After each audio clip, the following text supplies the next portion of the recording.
अब हम लोग एंजाइम्स के बारे में पढ़ेंगे, ठीक है ना। एंजाइम का जो पार्ट है वो बहुत इम्पॉर्टेंट है और इसमें बहुत सारे सवाल पूछे जाते हैं बायोमोलिक्यूल में, इसीलिए एक मेजर पोर्शन एंजाइम का अलग से दिया गया है। तो एंजाइम्स, तो जैसा कि मैंने पहले बताया कि एंजाइम्स जो होते हैं वो बायो कैटालिस्ट होते हैं, ठीक है। और एंजाइम्स जो होते हैं ऑलमोस्ट प्रोटीन के बने होते हैं, ऑलमोस्ट प्रोटीन्स। मतलब इसका है कि ज्यादातर एंजाइम्स, इसका मतलब हुआ मोस्ट एंजाइम्स आर प्रोटीन, ये मतलब हुआ इसका। इसका क्या मतलब हुआ, ऑलमोस्ट अगर हम प्रोटीन कह रहे हैं तो इसका मतलब क्या होता है कि most enzymes are proteins. All enzymes are protein नहीं, कुछ दूसरे मॉलिक्यूल्स भी होते हैं जो एंजाइम के रूप में काम करते हैं प्रोटीन के अलावा। तो लिख सकते हैं some RNA also act as enzyme. कुछ आरएनए मॉलिक्यूल भी हैं, राइबोन्यूक्लिक एसिड, वो भी एंजाइम के रूप में काम करते हैं। Some RNA also act as enzyme, और इनको कहा जाता है राइबोजाइम्स। तो राइबोजाइम्स क्या है? These are enzymes that are RNA in nature, these are not proteins. तो सारे एंजाइम जो दुनिया में पाए जाते हैं वो सब के सब प्रोटीन नहीं है, इससे साबित हो गया। ज्यादातर एंजाइम्स प्रोटीन होते हैं लेकिन कुछ एंजाइम्स आरएनए के भी बने होते हैं, ठीक। अब देखिए हम यहाँ जो भी बात करेंगे वो ज्यादातर एंजाइम की बात करेंगे, यानी प्रोटीन एंजाइम की बात कर रहे हैं। ये चैप्टर ही पूरा प्रोटीन एंजाइम को लेकर के है। तो एंजाइम्स मतलब प्रोटीनेशियस जो एंजाइम्स होते हैं वो तीनों तरह का स्ट्रक्चर दिखाते हैं। उनके अंदर अगर आप ऑब्जर्व करेंगे अच्छे से ध्यान से तो उसमें प्राइमरी स्ट्रक्चर भी दिखेगा, सेकेंडरी स्ट्रक्चर भी दिखेगा और टर्शरी स्ट्रक्चर भी दिखेगा। तो एंजाइम होते हैं उसमें तीनों तरह के स्ट्रक्चर्स दिखते हैं। And enzyme has primary structure, secondary structure and tertiary structure। यानी एक एंजाइम में प्राइमरी स्ट्रक्चर भी होता है, सेकेंडरी स्ट्रक्चर भी होता है और फाइनली टर्शियरी स्ट्रक्चर भी होता है। हाँ, विदाउट टर्शियरी स्ट्रक्चर उसकी कैटालिटिक एक्टिविटी नहीं हो पाएगी। रिस्पॉन्सिबल फॉर कैटालिटिक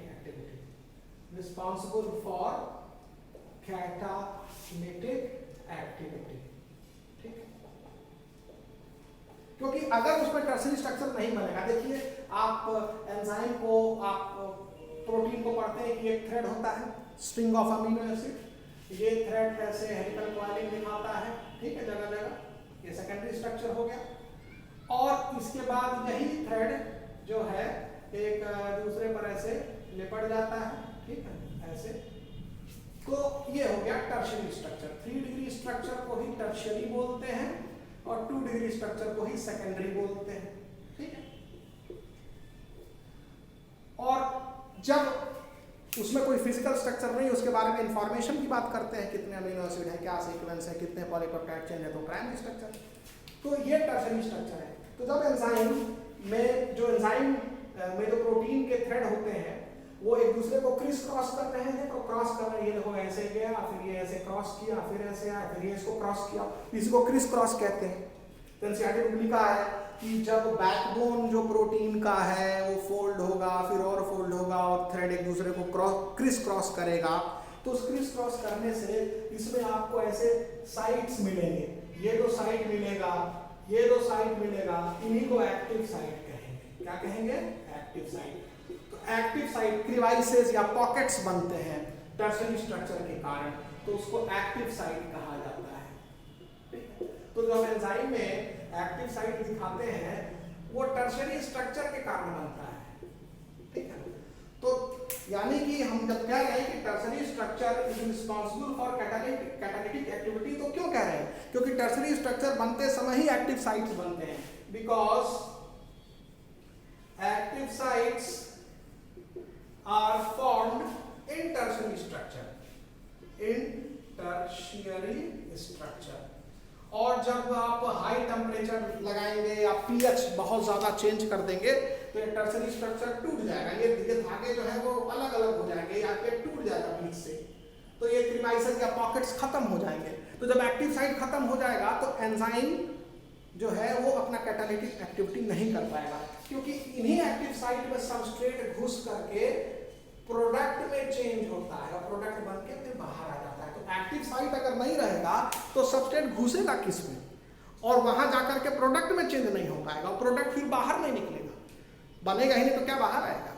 तो एंजाइम में एक्टिव साइट जब तक नहीं बनेगा तब तक वो कैटालिसिस नहीं कर पाएगा, सबस्ट्रेट को प्रोडक्ट में चेंज नहीं कर पाएगा। और एक्टिव साइट कब बनता है? जब एंजाइम टर्शरी स्ट्रक्चर के रूप में फाइनल अपना स्ट्रक्चर अचीव करता है।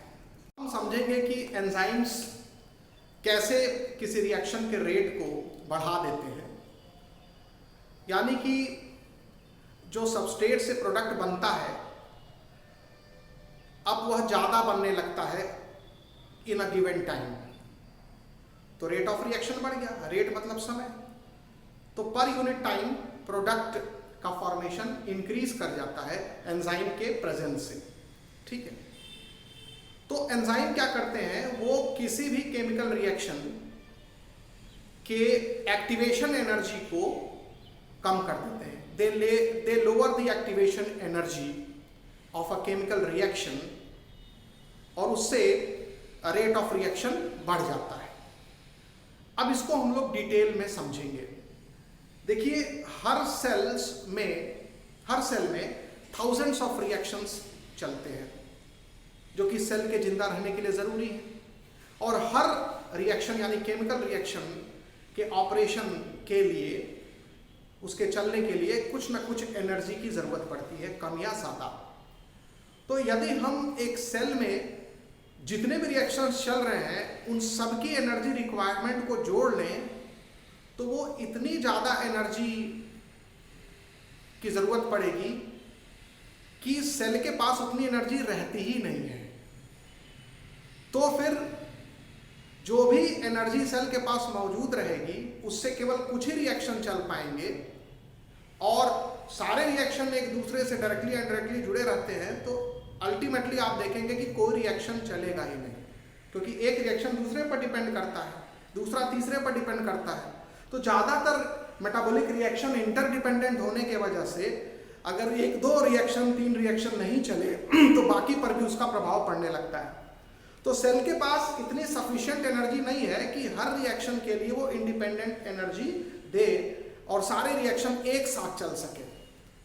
एंजाइम क्या करता है, इस एनर्जी रिक्वायरमेंट को कम कर देता है।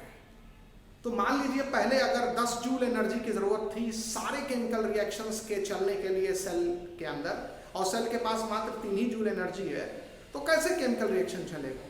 लेकिन एंजाइम्स के प्रेजेंस के वजह से ये 10 जूल एनर्जी की रिक्वायरमेंट घट करके ये 3 जूल तक में सिमट जाती है। यानी एंजाइम हर केमिकल रिएक्शन की एनर्जी रिक्वायरमेंट को कम कर देता है, जिससे कि सारे रिएक्शंस कम एनर्जी पर ही चलने लगते हैं।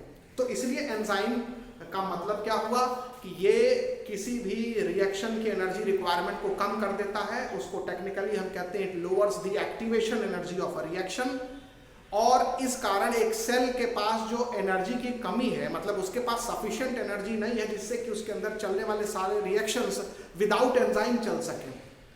देखिए, कोई रिएक्शन बिना एंजाइम के भी चलता है, लेकिन उसका रेट बहुत ही स्लो होता है, धीमे रेट से चलता है, और एनर्जी की रिक्वायरमेंट ज़्यादा रहती है।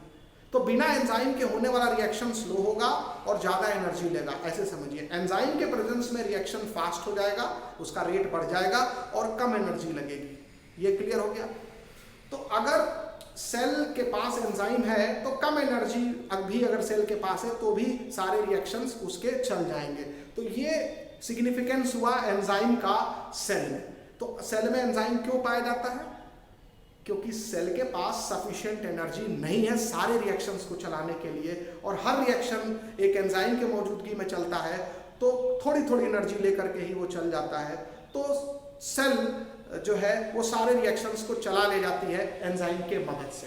ये क्लियर हो गया। तो इसको आप मेंशन करिए कि एंजाइम का काम क्या है, ये रेट ऑफ केमिकल रिएक्शन को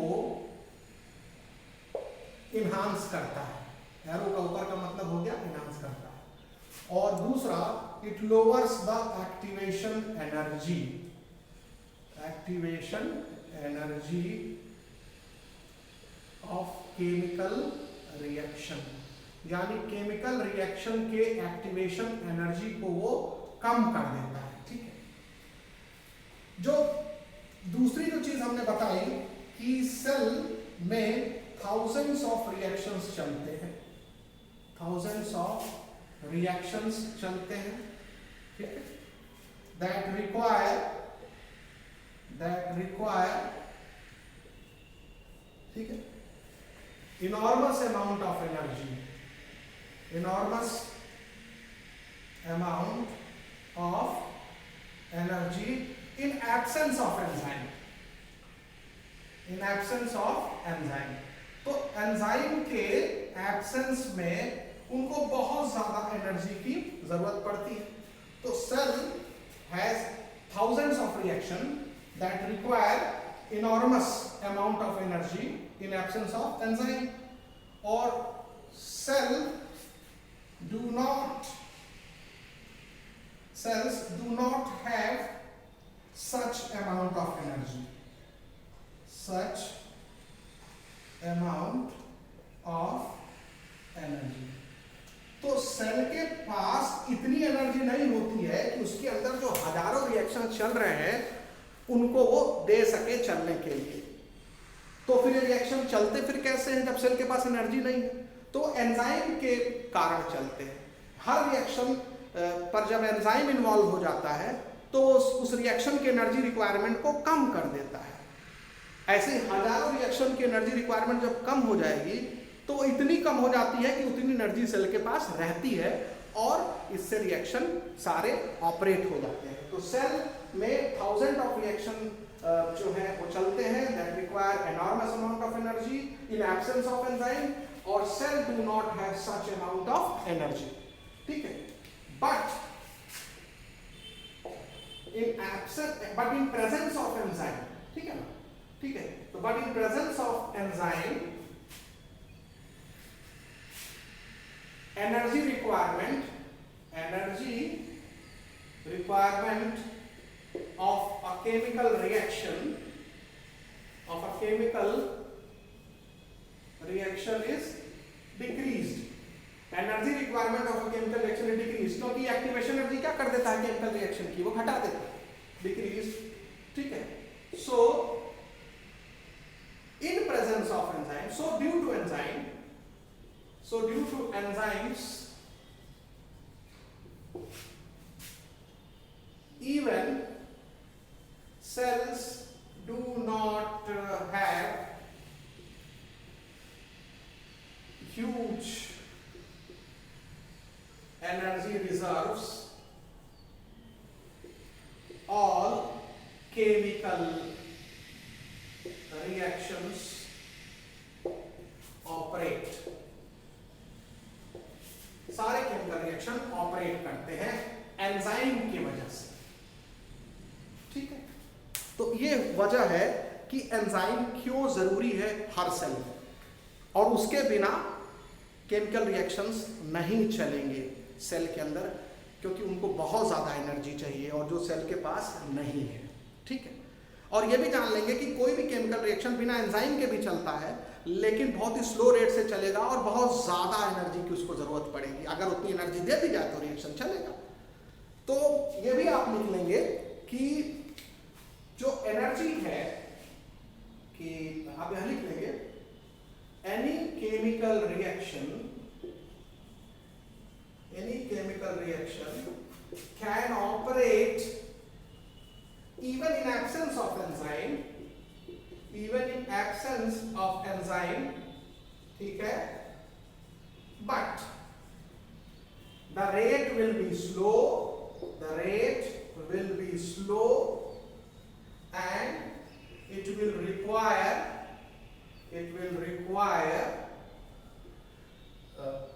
high amount of energy,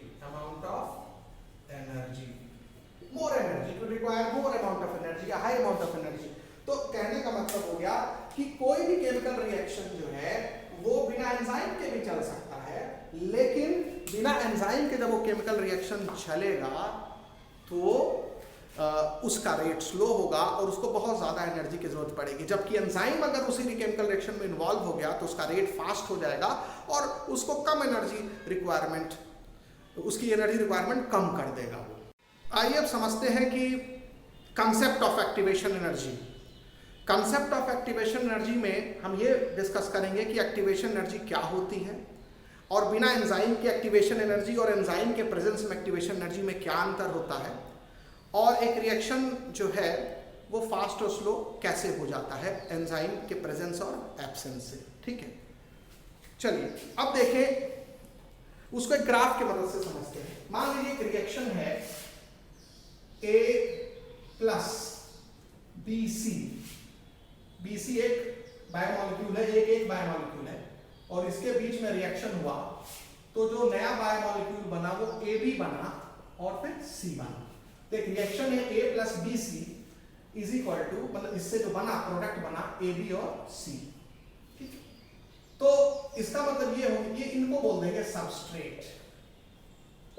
ये सबस्ट्रेट हो गए दोनों और ये प्रोडक्ट्स हो गए, इनको बोल दिया प्रोडक्ट। ठीक, तो सबस्ट्रेट से प्रोडक्ट बनता है और जो सबस्ट्रेट है, मान लेते हैं दो सबस्ट्रेट हैं, A एक सबस्ट्रेट है और BC दूसरा सबस्ट्रेट है, B और C के बीच में बॉन्ड है, और जो प्रोडक्ट बना AB बना, यानी A और B के बीच में बॉन्ड है, और C बना। क्या अंतर आप देख रहे हैं सबस्ट्रेट और प्रोडक्ट में? पहले A अलग था और BC आपस में जुड़े थे बॉन्ड से। प्रोडक्ट में क्या हो गया, अब B और C के बीच में बॉन्ड टूट के C अलग हो गया और B और A के बीच में बॉन्ड बन गया और AB बन गया। यानी इस पूरे रिएक्शन में B और C के बीच में बॉन्ड टूट रहा है और A और B के बीच में बॉन्ड बन रहा है। ये साफ दिख रहा है। ठीक, चलिए इसको हम अब समझने की कोशिश करते हैं।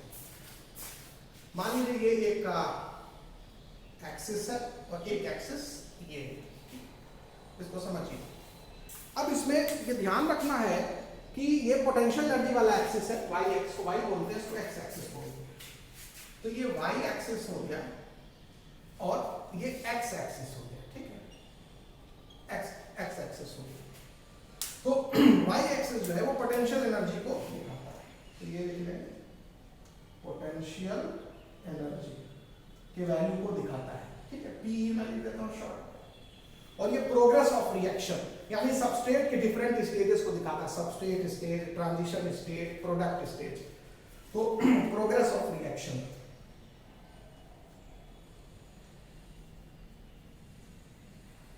तो ये प्रोग्रेस ऑफ रिएक्शन को दिखाता है। अब मान लेते हैं जो सबस्ट्रेट है उनकी पोटेंशियल एनर्जी कुछ है। ये मान लीजिए ये एक ऐसे लाइन हमने खींच दिया और यहाँ हमने सबस्ट्रेट का पोटेंशियल एनर्जी मान लिया, इसको हमने M मान लिया। तो M क्या है? It is potential energy of substrate. ठीक है, तो सबस्ट्रेट है तो हमने यहाँ लिख दिया A। ठीक है, एक सबस्ट्रेट हो गया और BC दूसरा सबस्ट्रेट हो गया, A and BC, A plus BC। इनकी जो पोटेंशियल एनर्जी है वो M है। तो what is M? M is potential energy of substrate. M is potential energy of substrate. ठीक, तो ये सबस्ट्रेट की पोटेंशियल एनर्जी है M। अब सबस्ट्रेट यहां पर A है और क्या है? BC, जॉइंट पोटेंशियल एनर्जी, कुल पोटेंशियल एनर्जी है। अब इनके बीच में रिएक्शन हो, इसके लिए सबस्ट्रेट को पहले एक्टिवेट करना पड़ता है। किसी भी चीज को, दो सबस्ट्रेट हैं या एक सबस्ट्रेट है, उसको प्रोडक्ट में चेंज करना है तो उसको पहले थोड़ा हीट देना पड़ेगा, थोड़ा एनर्जी देना पड़ेगा। तो the energy required by substrate to reach into transition state transition state में पहुंचने के लिए सबस्ट्रेट को जितनी एनर्जी की आवश्यकता होती है उसी को एक्टिवेशन एनर्जी कहते हैं। तो सबस्ट्रेट को कुछ एनर्जी देनी पड़ेगी तब जाकर के वो एक्टिवेट होगा और वो ट्रांजिशन स्टेट में पहुंचेगा। ट्रांजिशन स्टेट का मतलब होता है कि इसमें बॉन्ड बनता है और इसमें बॉन्ड बन रहा होता है और टूट रहा होता है, इसकी प्रोसेस शुरू हो जाती है। बिना एनर्जी दिए ना तो बॉन्ड बनना शुरू होगा ना बॉन्ड टूटना शुरू होगा। तो ए और बी के बीच में बॉन्ड बनने लगेगा और सी और बी और सी के बीच में बॉन्ड टूटने लगेगा, झटके से तो नहीं होगा ना। तो इसको ट्रांजिशन स्टेट बोलते हैं। तो जब इस सबस्ट्रेट को हम कुछ एनर्जी देंगे तो जो पोटेंशियल एनर्जी है उसमें इंक्रीज होगा, तो अब वो ट्रांजिशन स्टेट में पहुंचेगा। तो ट्रांजिशन स्टेट में पहुंचने का मतलब है कि अब ए और बी के बीच में बॉन्ड बनने लगेगा, ए और बी के बीच में बॉन्ड बनने लगेगा और बी और सी के बीच में बॉन्ड टूटने लगेगा। ए और बी के बीच में बॉन्ड बनना दिखा दे रहा है डॉट लाइन से और बी और सी के बीच में बॉन्ड टूटना दिखा दे रहा है डॉट लाइन से। यानी ए और बी के बीच में बॉन्ड फॉर्मेशन की कार्रवाई शुरू हो जाएगी एनर्जी देने से और बी और सी के बीच में बॉन्ड ब्रेकेज की कार्रवाई शुरू हो जाएगी। ठीक है, बॉन्ड ब्रेकेज की कार्रवाई शुरू हो जाएगी। यानी ए और बी के बीच में भी कुछ घटनाएं चल रही हैं और बी और सी के बीच में भी कुछ घटनाएं चल रही हैं और इसको बोलेंगे ट्रांजिशन स्टेट।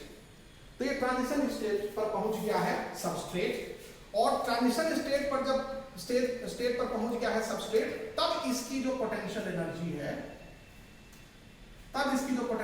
है मान लेते हैं एन है।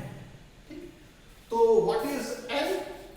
तो N is potential energy at transition state या ट्रांजिशन स्टेज ऑफ सबस्ट्रेट्स। यानी जो सबस्ट्रेट्स जब ट्रांजिशन स्टेट में पहुंचते हैं तब उस समय उनकी जो पोटेंशियल एनर्जी है वो एन होगी और जाहिर सी बात है ये ज्यादा होगी क्योंकि बिना एनर्जी लिए पहुंचेगा नहीं।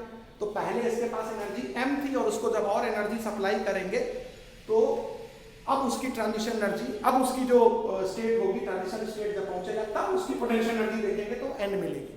ठीक है, तो ये इसकी एनर्जी जो है ये पहुंच गई। अब उसके बाद फिर थोड़ी देर बाद आप देखेंगे कि इनके बीच में बॉन्ड बन जाता है और इसके बीच में बॉन्ड टूट जाएगा और सी अलग हो जाएगा और ए भी जुड़ जाएगा, मतलब ये बन जाएगा। तो अब जब ये बनता है तो ये मान लीजिए प्रोडक्ट बना और प्रोडक्ट जब बना तो ए बी ठीक और प्लस सी ये प्रोडक्ट बन गया। सो ये हो गया प्रोडक्ट, ये हो गया ट्रांजिशन स्टेट और ये हो गया सबस्ट्रेट। यानी सबस्ट्रेट की पोटेंशियल एनर्जी m है, ट्रांजिशन स्टेज की पोटेंशियल एनर्जी n है और जो प्रोडक्ट की पोटेंशियल एनर्जी, ये प्रोडक्ट की पोटेंशियल एनर्जी है O। तो O मान लेते हैं, O क्या है? O is the potential energy of products तो पोटेंशियल एनर्जी प्रोडक्ट की क्या हो गई? प्रोडक्ट की पोटेंशियल एनर्जी जो है वो O हो गई। ठीक, ट्रांजिशन स्टेट जो सबस्ट्रेट का है उसकी पोटेंशियल एनर्जी क्या है? N और M क्या है? M सबस्ट्रेट की पोटेंशियल एनर्जी है। यहां आपको तीन पोटेंशियल एनर्जी दिख रही है, एक सबस्ट्रेट की जिससे कि रिएक्शन शुरू होने वाला है और जब हम थोड़ी सी हीट देंगे, एनर्जी देंगे तो वो ट्रांजिशन स्टेट में चला जाएगा तो उस समय उसकी पोटेंशियल एनर्जी क्या होगी और जब प्रोडक्ट में कन्वर्ट हो जाएगा तब उसकी पोटेंशियल एनर्जी क्या होगी। तो आपके पास सबस्ट्रेट की पोटेंशियल एनर्जी, ट्रांजिशन स्टेट की पोटेंशियल एनर्जी और प्रोडक्ट की पोटेंशियल एनर्जी दिखाई गई है M, N और O से रिस्पेक्टिवली। ठीक है, तो इसमें एक्टिवेशन एनर्जी क्या होगी? तो ये एक्टिवेशन एनर्जी यानी कि सबस्ट्रेट के पास ओरिजिनल कितनी एनर्जी थी? पोटेंशियल एनर्जी M थी और जब उसको एनर्जी देके एक्टिवेट किया, यानी जब वो ट्रांजिशन स्टेट में पहुंचा तो तब उसकी पोटेंशियल एनर्जी कितनी हो गई? N हो गई। तो ये जो डिफरेंस आया, मतलब ये जो डिफरेंस आया एनर्जी का, इसी को बोलेंगे एक्टिवेशन एनर्जी। यानी N माइनस M ये एनर्जी ना इज द एक्टिवेशन एनर्जी। ये एक्टिवेशन एनर्जी यानी it is energy required to activate the substrate. What is activation energy? It is the energy required to activate the substrate into transition state. Transition state यानी आप इतनी energy substrate को दे दो कि वो किस स्टेट में चला जाए, ट्रांजिशन स्टेट में चला जाए। तो हम कितनी एनर्जी देंगे? तो हम एनर्जी देंगे n-1 क्योंकि n-m क्योंकि ये ट्रांजिशन एनर्जी की पोटेंशियल एनर्जी है और ये सबस्ट्रेट की पोटेंशियल एनर्जी है। तो इसके और इसके में जो एनर्जी का डिफरेंस होगा वही ना हमने दिया है। तो ये हो जाएगा n-m is the activation energy.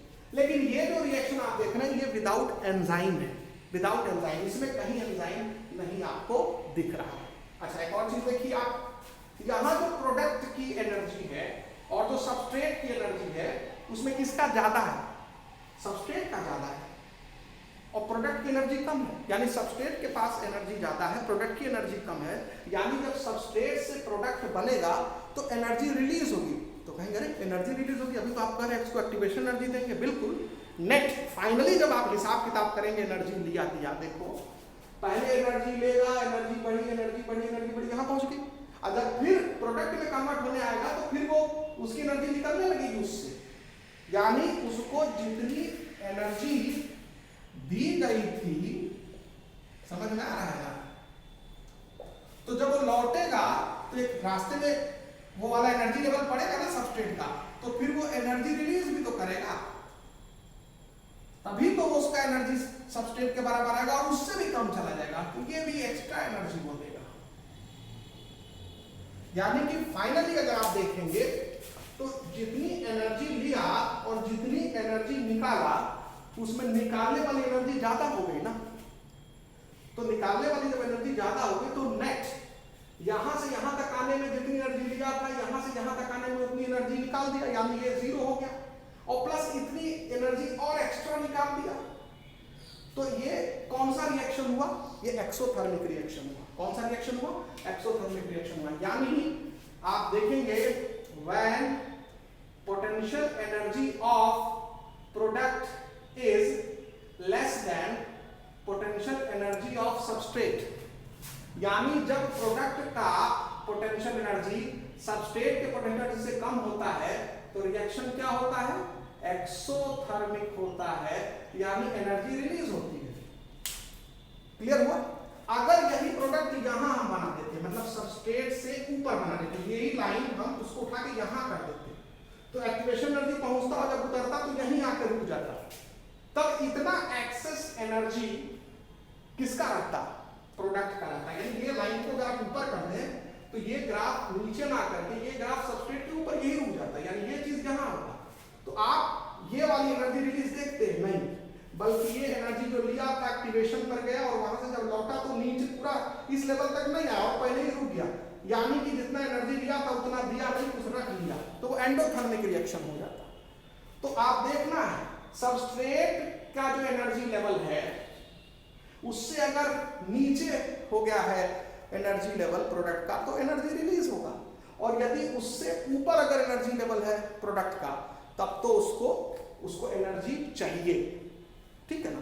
तो एक्टिवेशन के लिए एनर्जी शुरू में हर सबस्ट्रेट को चाहिए, तो यही वो है activation energy. It is the energy required for the activation of substrate. ठीक है, सबस्ट्रेट इनटू ट्रांजिशन स्टेट। और ये जो आप पहाड़ देख रहे हैं ये पहाड़ एंजाइम के एक्शंस में है, और ये जो रिएक्शन है कैसा रिएक्शन है? एक्सोथर्मिक है। क्यों एक्सोथर्मिक रिएक्शन है? क्योंकि इसमें जो प्रोडक्ट है उसकी एनर्जी सबस्ट्रेट की एनर्जी से कम है। यानी अगर आप एनर्जी का हिसाब किताब देखेंगे तो आपको एनर्जी गेन मिलेगी। ठीक, चलिए अब देखो, अगर इसी रिएक्शन में एंजाइम्स को हम लगा दें, यानी अगर यही रिएक्शन एंजाइम के प्रेजेंस में होने लगे, मतलब ई एंजाइम के प्रेजेंस में अगर होने लगे ये रिएक्शन, तो क्या होगा? तो एंजाइम क्या करते हैं? एक्टिवेशन एनर्जी को लो कर देते हैं। कैसे? अब यही ट्रांजिशन स्टेट के लिए पहले जो है आपको n-1 एनर्जी लग रही थी, अब ये पहाड़ थोड़ा छोटा हो जाएगा, यानी अब ये A से B के बीच में बॉन्ड बनना और B से C के बीच में बॉन्ड टूटना, ये अब कम ही एनर्जी पर होने लगेगा और बाकी तो सब चीजें वही सेम रहेंगी। यानी कि अब आप देख रहे हैं ये, तो अब ये जो हमने यहां पर दिखाया n डैश, यानी n डैश क्या है?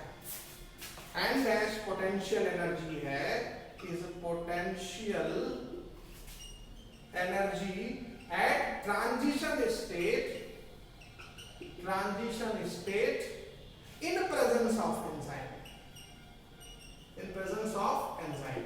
यानी एंजाइम के प्रेजेंस में जब हम ए और बी सी को एनर्जी देते हैं तो वो कम ही एनर्जी पर ट्रांजिशन स्टेट पे पहुंच जाता है, तो अब पहाड़ छोटा हो गया। ठीक है, तो अब एक्टिवेशन एनर्जी जो है वो पहले कितनी देनी पड़ रही थी, अब इतनी देनी पड़ रही है। तो ये हो गया एन, बिना एंजाइम के पोटेंशियल एनर्जी है ट्रांजिशन स्टेट में, और एन डैश क्या है? एंजाइम के प्रेजेंस में पोटेंशियल एनर्जी है ट्रांजिशन स्टेट की। यानी ट्रांजिशन स्टेट एंजाइम के एब्सेंस में उसकी पोटेंशियल एनर्जी ज्यादा रहती है और एंजाइम के प्रेजेंस में ट्रांजिशन स्टेट की पोटेंशियल एनर्जी कम हो जाती है। ठीक है, यानी दूसरे शब्दों में सबस्ट्रेट कम ही एनर्जी लेकर के ट्रांजिशन स्टेट में पहुंच जाता है इन प्रेजेंस ऑफ एंजाइम। तो ये हो गया। तो ये जो डिफरेंस होगा किसके बीच में? एन डैश माइनस एम, ये क्या होगा? ये होगा is the activation energy, is the activation energy in presence of enzyme, in presence of enzyme। तो n डैश माइनस m ये एंजाइम के प्रेजेंस में एक्टिवेशन एनर्जी है और n माइनस m ये एंजाइम के एब्सेंस में एक्टिवेशन एनर्जी है। ठीक है, तो यानी कि डिफरेंस। तो अब आपसे पूछा जाएगा कि एक्टिवेशन एनर्जी में लोअरिंग कितने को हुई, कमी कितने को हुई? इतनी ही कमी हुई। आप देखिए ये डिफरेंस हुआ, ये पहले इतनी एनर्जी लग रही थी अब इतनी लगने लगी तो इतने का ही डिफरेंस आया। तो ये जो हुआ that is lowering of activation energy. समझ में आया? ये हुआ लोअरिंग ऑफ एक्टिवेशन एनर्जी। और जो lowering of activation energy due to enzyme, lowering किस वजह से हुई? एंजाइम से। तो लोअरिंग ऑफ एक्टिवेशन एनर्जी जो होगी वो क्या होगी? n minus n dash. अरे भाई इसी ये लाइन और ये लाइन का ही तो डिफरेंस आया, तो ये लोअरिंग हो गई। तो लोअरिंग ऑफ एक्टिवेशन एनर्जी ये हो जाएगा, लोअरिंग ऑफ एक्टिवेशन एनर्जी हो जाएगा n माइनस क्या है? n dash. ये हो जाएगा lowering of activation energy, lowering of activation energy. समझ में आया?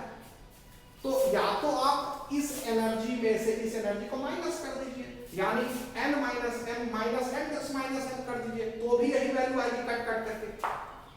समझ में आया? यानी ये एनर्जी में से इतनी एनर्जी, ये एनर्जी कितनी है? n minus m। ठीक, ये एनर्जी कितनी है? n dash minus m। ठीक है, तो ये एनर्जी कितनी हुई? इतने में से इतना माइनस कर दीजिए, तो n माइनस m, देखिए n minus m minus n dash minus m। समझ में आया? तो माइनस m माइनस, आप समझ रहे, माइनस माइनस प्लस हो गया, ब्रैकेट हटाएंगे तो अब ये ब्रैकेट जब हटा देंगे तो माइनस माइनस प्लस हो गया। समझ में आया? तो m और m ये कट गया और n minus n dash, n minus n dash यही आया। तो ये आपको समझा दिया गया कि एंजाइम के प्रेजेंस में एक्टिवेशन एनर्जी कैसे कम हो जाती है और कितनी कम हो जाती है, ये बात आपको क्लियर हो जानी चाहिए। हम लोग थोड़ा सा ये जानने की कोशिश करेंगे कि एक्सोथर्मिक और एंडोथर्मिक रिएक्शन में अंतर क्या होता है। थोड़ा बहुत इसका जिक्र हमने अभी कुछ देर पहले जब कंसेप्ट ऑफ एक्टिवेशन एनर्जी समझाया तो ये किया था। देखिए मान लीजिए एक केमिकल रिएक्शन है, तो उस केमिकल रिएक्शन में का जो हम अगर ग्राफ प्लॉट करें और ये वाई एक्सिस पोटेंशियल एनर्जी को बताता है और जो एक्स एक्सिस है वो प्रोग्रेस ऑफ रिएक्शन को बताता है, तो जैसा कि आपको पहले से ही पता है कि इसमें सबस्ट्रेट की पोटेंशियल एनर्जी होती है। मान लीजिए ये एक सबस्ट्रेट है, ठीक है, ये सबस्ट्रेट है, और फिर जब सबस्ट्रेट ट्रांजिशन स्टेट में पहुंचेगा तो उस समय इसकी कुछ पोटेंशियल एनर्जी होगी। तो ट्रांजिशन स्टेट में पहुंच गया और इसकी पोटेंशियल एनर्जी मान लीजिए ए डैश है, मान लीजिए सबस्ट्रेट है, और ये इसको एस लिख दिया। ये ट्रांजिशन स्टेट में पहुंच गया तो उसको टी लिख दिया, और इससे जो प्रोडक्ट बना उसको हमने पी लिख दिया, ठीक है, दिस इज प्रोडक्ट। तो इस पॉइंट पर एक्स एक्सिस पर यहाँ सबस्ट्रेट है, यहाँ पर टी है, और यहाँ पर क्या है, पी है। तो हम यहीं एस टी पी लिख दें या इस लाइन पर एस टी पी लिख दें, उसी के ठीक नीचे, ठीक है। और अब जब पोटेंशियल एनर्जी की बात करेंगे तो मान ले सबस्ट्रेट की पोटेंशियल एनर्जी जो है, ये सबस्ट्रेट की पोटेंशियल एनर्जी को हम मान लें ए,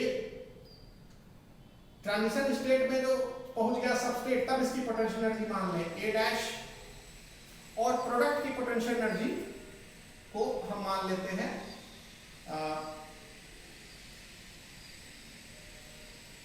पी डैश, ठीक है, प्रोडक्ट की पोटेंशियल एनर्जी। अब यहां पर देखिए कि अब देखो ग्राफ कैसे चेंज हो रहा है। जैसे जैसे पोटेंशियल एनर्जी बढ़ती जा रही है, सबस्ट्रेट ट्रांजिशन स्टेट में पहुंच गया, और ट्रांजिशन स्टेट में मैक्सिमम पोटेंशियल एनर्जी आप देख रहे हैं, इसके बाद पोटेंशियल एनर्जी घटनी ही घटनी है, और वो सबस्ट्रेट से भी के पास जो एनर्जी थी उससे भी कम हो गई। ये प्रोडक्ट की पोटेंशियल एनर्जी हो गई। So this is the potential energy of product P dash. तो आप देख रहे हैं कि जब हम सबस्ट्रेट को एनर्जी दे रहे हैं और उस एनर्जी से ये ट्रांजिशन स्टेट में पहुंच रहा है, इसी को एक्टिवेशन एनर्जी कहते हैं, आपको बता चुके हैं। और जब ट्रांजिशन स्टेट में सबस्ट्रेट पहुंच गया उसके बाद जो प्रोडक्ट में चेंज होता है तो उस एक्टिवेशन एनर्जी जो दी गई है उस एक्टिवेशन एनर्जी को वापस लौटाता है, और प्लस वापस लौटा करके वो उसकी एनर्जी फिर सबस्ट्रेट लेवल तक भी आ जाती है, और यदि और एनर्जी ज्यादा लौटा दिया तो फिर प्रोडक्ट में चेंज हो जाता है। तो जितनी एक्टिवेशन एनर्जी दी गई वो एक्टिवेशन एनर्जी के बराबर एनर्जी लौटाया, प्लस वो एक्स्ट्रा एनर्जी भी लौटा दिया ई। तो अब इस रिएक्शन को कैसे लिखेंगे आप कि ए मतलब सबस्ट्रेट के पास एनर्जी, यानी सबस्ट्रेट पहले कन्वर्ट हुआ ट्रांजिशन स्टेट में, उसके बाद कन्वर्ट हुआ किसमें, प्रोडक्ट में, ठीक। और सबस्ट्रेट के पास जो ए एनर्जी थी उस ए एनर्जी में आपने एक्टिवेशन एनर्जी और जोड़ दिया, तो ट्रांजिशन स्टेट में पहुंचा तो उसके पास कितनी एनर्जी हो गई, ए डैश एनर्जी हो गई, ठीक। एनर्जी देखिएगा। और जब ट्रांजिशन स्टेट से प्रोडक्ट बनने की तरफ जा रहा था तो उस ट्रांजिशन स्टेट से प्रोडक्ट तक आने में उसने दो एनर्जी निकाली। एक तो जो एक्टिवेशन एनर्जी लिया था वो लौटाया, और प्लस उसने एक और एनर्जी लौटाई जिसको ई लौटाया नहीं, वो तो रिलीज किया, क्योंकि जो प्रोडक्ट है उसका एनर्जी, उसमें निहित एनर्जी सबस्ट्रेट में निहित एनर्जी से कम होती है, तो एनर्जी इतनी निकालनी पड़ेगी उसको। तो ई यानी ए ई निकाला और ई निकाला, और तब फिर प्रोडक्ट में कन्वर्ट हुआ, और तब प्रोडक्ट के पास में कितनी एनर्जी बची, पी डैश बची। तो आपको समझ में आ गया। तो यानी कि ए से जब ए डैश स्टेट में पहुंचा तो उसमें एडिशन हुआ किसका, एक्टिवेशन एनर्जी का, और ए डैश से जब पी डैश स्टेट में पहुंचा तो उसमें एक्टिवेशन एनर्जी तो लिया तो वापस कर दिया, प्लस और एक एनर्जी छोड़ दिया ई। तो अगर आप इसका सम निकालेंगे, मतलब अलजेब्रिक सम निकालेंगे, तो यही ना कहेंगे कि ए यानी सबस्ट्रेट को हमने एक्टिवेशन एनर्जी दिया तो वो ट्रांजिशन स्टेट में पहुंच गया, और ट्रांजिशन स्टेट यानी इसको अगर हम दो स्टेप, इसको एक स्टेप माने इसको दूसरा स्टेप माने, और ट्रांजिशन स्टेट से जब प्रोडक्ट बना, वैसे जब प्रोडक्ट बना तो दो एनर्जी निकली, ए निकली प्लस ई निकला, ठीक। तो जब इस रिएक्शन को आप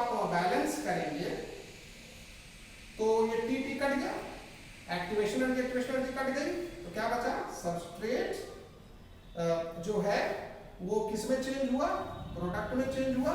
अब प्लस कौन सी एनर्जी बची, ई, यानी इतनी एनर्जी, यानी कि यही वो एनर्जी। तो इतनी एनर्जी फाइनली आपको मिलेगी नेट। ये एनर्जी लगी, जितनी लगी उतनी वापस होगी, प्लस ये एक्स्ट्रा मिल गई। सो ये जो रिएक्शन है ये एक्सोथर्मिक रिएक्शन हुआ। समझ में आया? तो एक्सोथर्मिक रिएक्शन की पहचान क्या होगी, जो प्रोडक्ट की पोटेंशियल एनर्जी होगी वो सबस्ट्रेट के पोटेंशियल एनर्जी से कम होगी। वो हमने यहाँ पर आपको समझा दिया है। तो फॉर एक्सोथर्मिक, तो ये हो गया एक्सोथर्मिक रिएक्शन। ठीक है, तो आप लिख लेंगे कि एक्सोथर्मिक रिएक्शन तभी होगा जब potential energy of substrate is greater than potential energy of product. यानी ये कर्व, ये जो ग्राफ आप देख रहे हैं पहाड़, ये सबस्ट्रेट के लेवल से भी नीचे उतर आए, तो पहचान तो कह देना ये एक्सोथर्मिक रिएक्शन। एंडोथर्मिक रिएक्शन में पहाड़ को, जो पहाड़ का ढलान है वो सबस्ट्रेट लेवल से ऊपर ही रखना, यानी ये चीज को यहां कहीं रोक देना, जैसे मैं यहां बताता हूं, तब एंडोथर्मिक रिएक्शन हो जाएगा। देखो सब कुछ ऐसे, ये पोटेंशियल एनर्जी का एक्सिस हो गया वाई एक्सिस, और ये एक्स एक्सिस है। Progress of reaction, progress of reaction, ठीक है, और सब कुछ ऐसे ही देना है।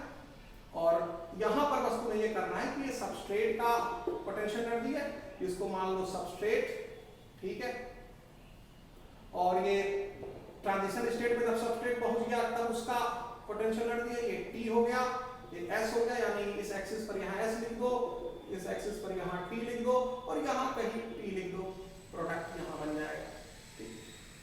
ये P है, इस तरह का पहाड़ आप बनाओगे, ठीक है। प्रोडक्ट के पोटेंशियल लेवल से ऊपर ही पहाड़ को रोक देना, ठीक। अब वही चीज, इसका मान लो A एनर्जी है, इसका मान लो A डैश एनर्जी, और इसकी जो पोटेंशियल एनर्जी है वो P डैश मान लो। अब यहां देखो, सबस्ट्रेट जब चेंज हुआ पहले ट्रांजिशन स्टेट में, और उसके बाद फिर ये चेंज होगा प्रोडक्ट में। जब सबस्ट्रेट ट्रांजिशन स्टेट में चेंज हुआ तो आप जो एनर्जी दोगे वही ना एक्टिवेशन एनर्जी है, जैसे वहां था, इसको भी, यानी एक्सोथर्मिक रिएक्शन और एंडोथर्मिक रिएक्शन और सब में पहले कुछ एनर्जी देनी पड़ेगी, उसको एक्टिवेशन एनर्जी कहेंगे, ठीक। और ये एक्टिवेशन एनर्जी आपने दिया, और वो हो गया AE, और सबस्ट्रेट का मान लो A पोटेंशियल एनर्जी था, और ट्रांजिशन स्टेट का क्या था, A डैश था, A डैश था। और जब ट्रांजिशन स्टेट से प्रोडक्ट बना तो वो एनर्जी जो लौटा रहा है, क्योंकि यहां देखो 3 एरो दिखाया है, यानी यहां से यहां तक जाने में 3 एरो लगा, मतलब एक्टिवेशन एनर्जी लगी, लेकिन ये यहां से यहां तक नहीं आया, सिर्फ इतनी ही दूरी तक आया, इतना नीचे नहीं हो रहा है। तो यानी कि इसमें फिर 1 या 2 ही एरो वापस करो, एनर्जी वापस करो, यानी जितनी लगी थी उतनी हमको मिली नहीं, कुछ उसमें से रख लिया प्रोडक्ट अपने पास और इसी लेवल पर रुक गया, यानी प्रोडक्ट के पास एनर्जी सबस्ट्रेट से ज्यादा है। कितनी ज्यादा है, सबस्ट्रेट के पास जो पोटेंशियल एनर्जी है वो तो एक A से ऊंचा है ना ये, तो इतनी एनर्जी तो होगी ही P के पास, प्लस इतनी एनर्जी और होगी, समझ में, यानी इतनी एनर्जी होगी प्रोडक्ट के पास, इतनी एनर्जी, ठीक है। तो जब ये लौटाएगा तो पूरा नहीं लौटाएगा, some part of activation energy लौटाएगा, some part of activation energy is released, ठीक। मान लो 10 जूल लिया तो 5 ही जूल लौटाया, एग्जाम्पल है, ठीक है। तो 5 जूल एक्स्ट्रा हो गया ना इसके पास, सबस्ट्रेट के पास जो एनर्जी थी इससे 5 जूल ये एक्स्ट्रा रखा हुआ, तभी वही रुका हुआ है, तो ये एंडोथर्मिक रिएक्शन हो गया। तो अब इसको आप अगर इसको रिएक्शन में समझें तो ऐसे समझें कि सबस्ट्रेट प्लस एक्टिवेशन एनर्जी से ट्रांजिशन स्टेट पहुंचा, और ट्रांजिशन स्टेट जब प्रोडक्ट बनाया तो सम पार्ट ऑफ एक्टिवेशन, मान लीजिए 10 जूल है तो ये some part of activation energy ही रिलीज किया, ठीक है। इसको मान लेते हैं 5 जूल ही रिलीज किया, ठीक है, 5 जूल ही रिलीज, मतलब रिलीज किया, पूरा पार्ट नहीं रिलीज किया, ठीक। तो इसका मतलब हुआ थी, अब ये T और T तो कट गया और S प्लस ये 10 जूल है 5 जूल है तो 10 माइनस 5 समझ में आ रहा है ना, तो प्लस 10 और माइनस 5 ये क्या होगा 5 जूल, तब जाकर के क्या बनेगा प्रोडक्ट। अब इस 5 जूल को 10 जूल में से माइनस करेंगे तो 5 माइनस 10 तो इसमें 5 जूल हो गया, यानी प्रोडक्ट के पास जो एनर्जी है वो सबस्ट्रेट की एनर्जी के साथ एक 5 जूल और रखा है तब प्रोडक्ट बना है। और इसी को जब आप इधर कर देंगे तो ये माइनस साइन आ जाएगा केमिकल रिएक्शन में, तो इसको आप ऐसे भी लिख सकते हैं substrate is equal to product minus 5 joule, यानी प्रोडक्ट में से 5 जूल माइनस करेंगे तब सबस्ट्रेट बनेगा। आई बात समझ में? तो इसका मतलब प्रोडक्ट के पास ज्यादा एनर्जी है, तो ये कौन सा रिएक्शन हुआ एंडोथर्मिक रिएक्शन हुआ। ये आप लोग केमिस्ट्री में थर्मोकेमिस्ट्री में पढ़ेंगे बेटा, लेकिन एनसीईआरटी बुक में जिक्र कर दिया है तो इसलिए ये बताना जरूरी था। और यहाँ पर ध्यान रखेंगे कि एंडोथर्मिक रिएक्शन तब होता है जब potential energy of product is greater than potential energy of substrate. अब हम लोग नेचर ऑफ एंजाइम एक्शन को समझेंगे। देखिए एंजाइम क्या करता है, अपने साथ सबस्ट्रेट को जोड़ लेता है, उसके लिए एंजाइम में एक्टिव साइट होता है जिसको सबस्ट्रेट बाइंडिंग साइट भी कहा जाता है। तो मान लीजिए ये एंजाइम है, ठीक है, ये एंजाइम है और उस एंजाइम में एक सॉकेट होता है जिसको सबस्ट्रेट बाइंडिंग साइट कहते हैं, तो इसके साथ सबस्ट्रेट आकर के जुड़ जाता है।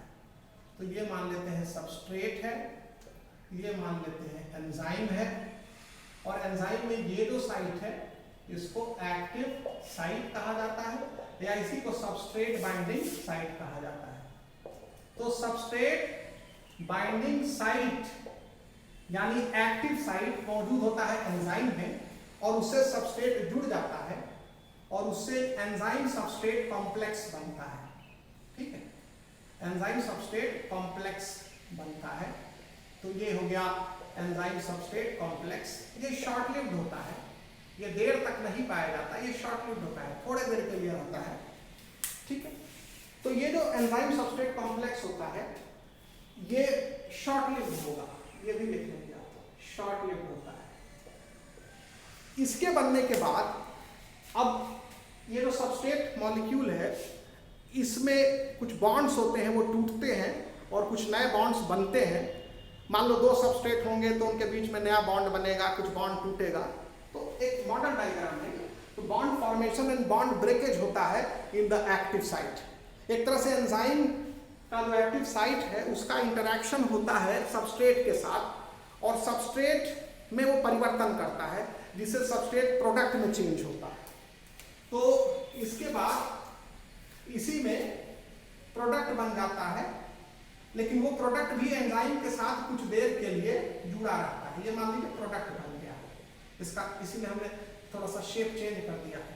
तो एंजाइम प्रोडक्ट कॉम्प्लेक्स बन जाएगा, इंटरमीडिएट कॉम्प्लेक्स, ठीक। तो इंटरमीडिएट जो एनसीईआरटी बुक में लिखा है, intermediate enzyme product complex is formed, ठीक है।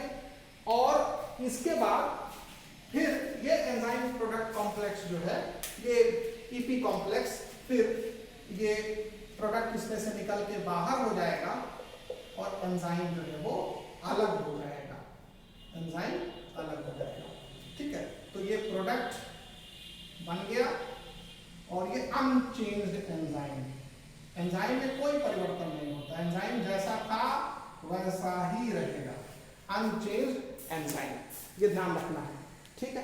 तो ये चीज आपको बहुत ही क्लियर कट याद रखनी है कि नेचर ऑफ एंजाइम एक्शन हम लोग डिस्कस कर रहे हैं। तो नेचर ऑफ एंजाइम एक्शन में सबसे पहले एंजाइम सबस्ट्रेट के साथ जुड़ेगा, उससे ईएस कॉम्प्लेक्स बनेगा, ईएस कॉम्प्लेक्स शॉर्ट लिव्ड होता है, थोड़ी देर बाद ये चेंज हो जाएगा ईपी कॉम्प्लेक्स में, ईपी कॉम्प्लेक्स एक इंटरमीडिएट है और उसके बाद फिर इससे एंजाइम अलग हो जाएगा और प्रोडक्ट बाहर निकल आ जाएगा, इसके एक्टिव साइट से फिर प्रोडक्ट बाहर आ जाएगा, एंजाइम सेपरेट हो जाएगा, यानी एंजाइम में कोई परिवर्तन नहीं होगा। तो आप इसको एक रिएक्शन से दिखाना चाहेंगे, एंजाइम प्लस सबस्ट्रेट, इससे ये रिएक्शन बाई डायरेक्शनल होता है, ईएस कॉम्प्लेक्स बन जाएगा, यानी कि जब तक अभी प्रोडक्ट नहीं बना है तब तक हो सकता है कि इससे सबस्ट्रेट फिर वापस बाहर निकल आए, यानी कि सबस्ट्रेट एक्टिव साइट में जा करके फिर बाहर भी वापस आ सकता है। तो इसीलिए ये बाई डायरेक्शनल है, यानी E plus S equal to ES, और S अगर E से बाहर आ गया तो वापस E प्लस एस में चेंज हो जाएगा। तो ये बाई डायरेक्शनल साइन जरूर बना दीजिएगा, ये रिवर्सिबल साइन है। फिर जब एक ES कॉम्प्लेक्स जो है, ये ध्यान रखेंगे कि ES कॉम्प्लेक्स जब बन जाता है एक बार थोड़ा देर के लिए, तो फिर ये किसमें चेंज हो जाएगा, EP का। मतलब ये कहने का मतलब है कि एक बार जब ES कॉम्प्लेक्स EP कॉम्प्लेक्स में चेंज हो गया तो ये वापस सबस्ट्रेट वापस ES कॉम्प्लेक्स में चेंज नहीं हो सकता। मतलब अगर फिर ऐसे एरो इधर बनाए तो गलत हो जाएगा, ये तो सही है। तो इधर रिवर्सिबल का साइन नहीं बनाना है, ये एक ही डायरेक्शन का साइन बनाना है, ठीक। तो इसका मतलब हुआ कि एंजाइम प्लस सबस्ट्रेट कंबाइन करेंगे, ES कॉम्प्लेक्स बनेगा, ये रिवर्सिबल रिएक्शन होता है। इसके बाद ES कॉम्प्लेक्स से EP कॉम्प्लेक्स बनता है, और EP कॉम्प्लेक्स बनने के बाद फिर एंजाइम और प्रोडक्ट अलग अलग हो जाते हैं। तो ये नेचर ऑफ एंजाइम एक्शन की बात हुई, ठीक है। अच्छा, इसको अगर हम स्टेप वाइज समझने की कोशिश करें, जैसा कि एनसीईआरटी बुक में लिखा है कि इसके कितने स्टेप्स होते हैं, तो ध्यान रखेंगे इसके 4 स्टेप समझाए गए हैं। तो आप भी आप उसको मेंशन कर लीजिए कि the catalytic cycle of enzyme action, the catalytic cycle of enzyme action, ये कैटालिटिक साइकिल इसको बोलते हैं, catalytic cycle of enzyme action. The catalytic cycle of enzyme action can be described in following steps. Can be explained या described जो भी कहिए in following steps. Following steps. तो इसमें A step, B step, C step, D step का जिक्र किया गया है। तो जो A स्टेप होता है, आप वहां पर देखेंगे सबसे पहले सबस्ट्रेट एंजाइम से आकर के बाइंड करेगा, ठीक है। तो आप ये ध्यान रखेंगे, first the substrate bind to the active site of enzyme, substrate binds to active site of the enzyme, ठीक है, active site of the enzyme, fitting into the active site, fitting उसके अंदर फिट होने की कोशिश करता है, fitting into the active site. मतलब मान लो ये एंजाइम है और ये सबस्ट्रेट है, तो ये इसके साथ बाइंड करेगा और इसके एक्टिव साइट में फिट होगा, ऐसे फिट हो गया, ये हो गया फिट, ठीक है। अब इसके बाद बी स्टेप क्या होगा, अभी टाइट फिटिंग नहीं हुई, खाली पहुंच गया है। अब इसके बाद वो एंजाइम के स्ट्रक्चर में कुछ चेंज को इंड्यूस करेगा, जिससे एंजाइम का जो एक्टिव साइट है उसको टाइटली पकड़ सके। तो इसको आप कैसे लिखोगे, the binding of the substrate induces the enzyme, the binding of the substrate, the binding of the substrate induces the enzyme to alter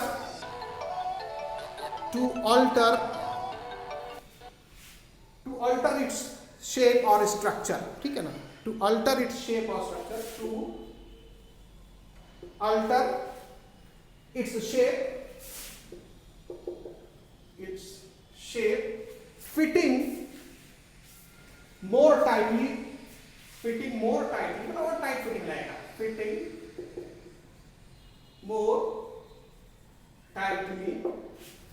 more tightly around the substrate,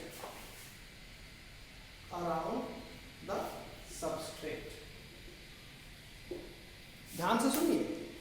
पहला काम है सबस्ट्रेट एंजाइम के एक्टिव साइट में fit हुआ, लेकिन वो fit तो हुआ, लेकिन लूज फिटिंग भी तो हो सकती है, टाइट फिटिंग नहीं है।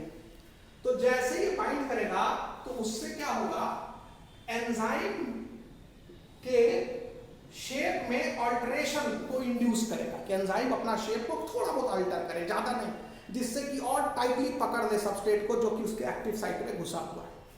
तो पहला काम है सबस्ट्रेट का एंजाइम के एक्टिव साइट में घुसना, और घुसने के बाद वो क्या करेगा, वो एंजाइम के स्ट्रक्चर में कुछ, उसके शेप में कुछ ऑल्टरेशन करेगा, जिससे कि मोर टाइट फिटिंग हो जाए, सबस्ट्रेट के चारों ओर।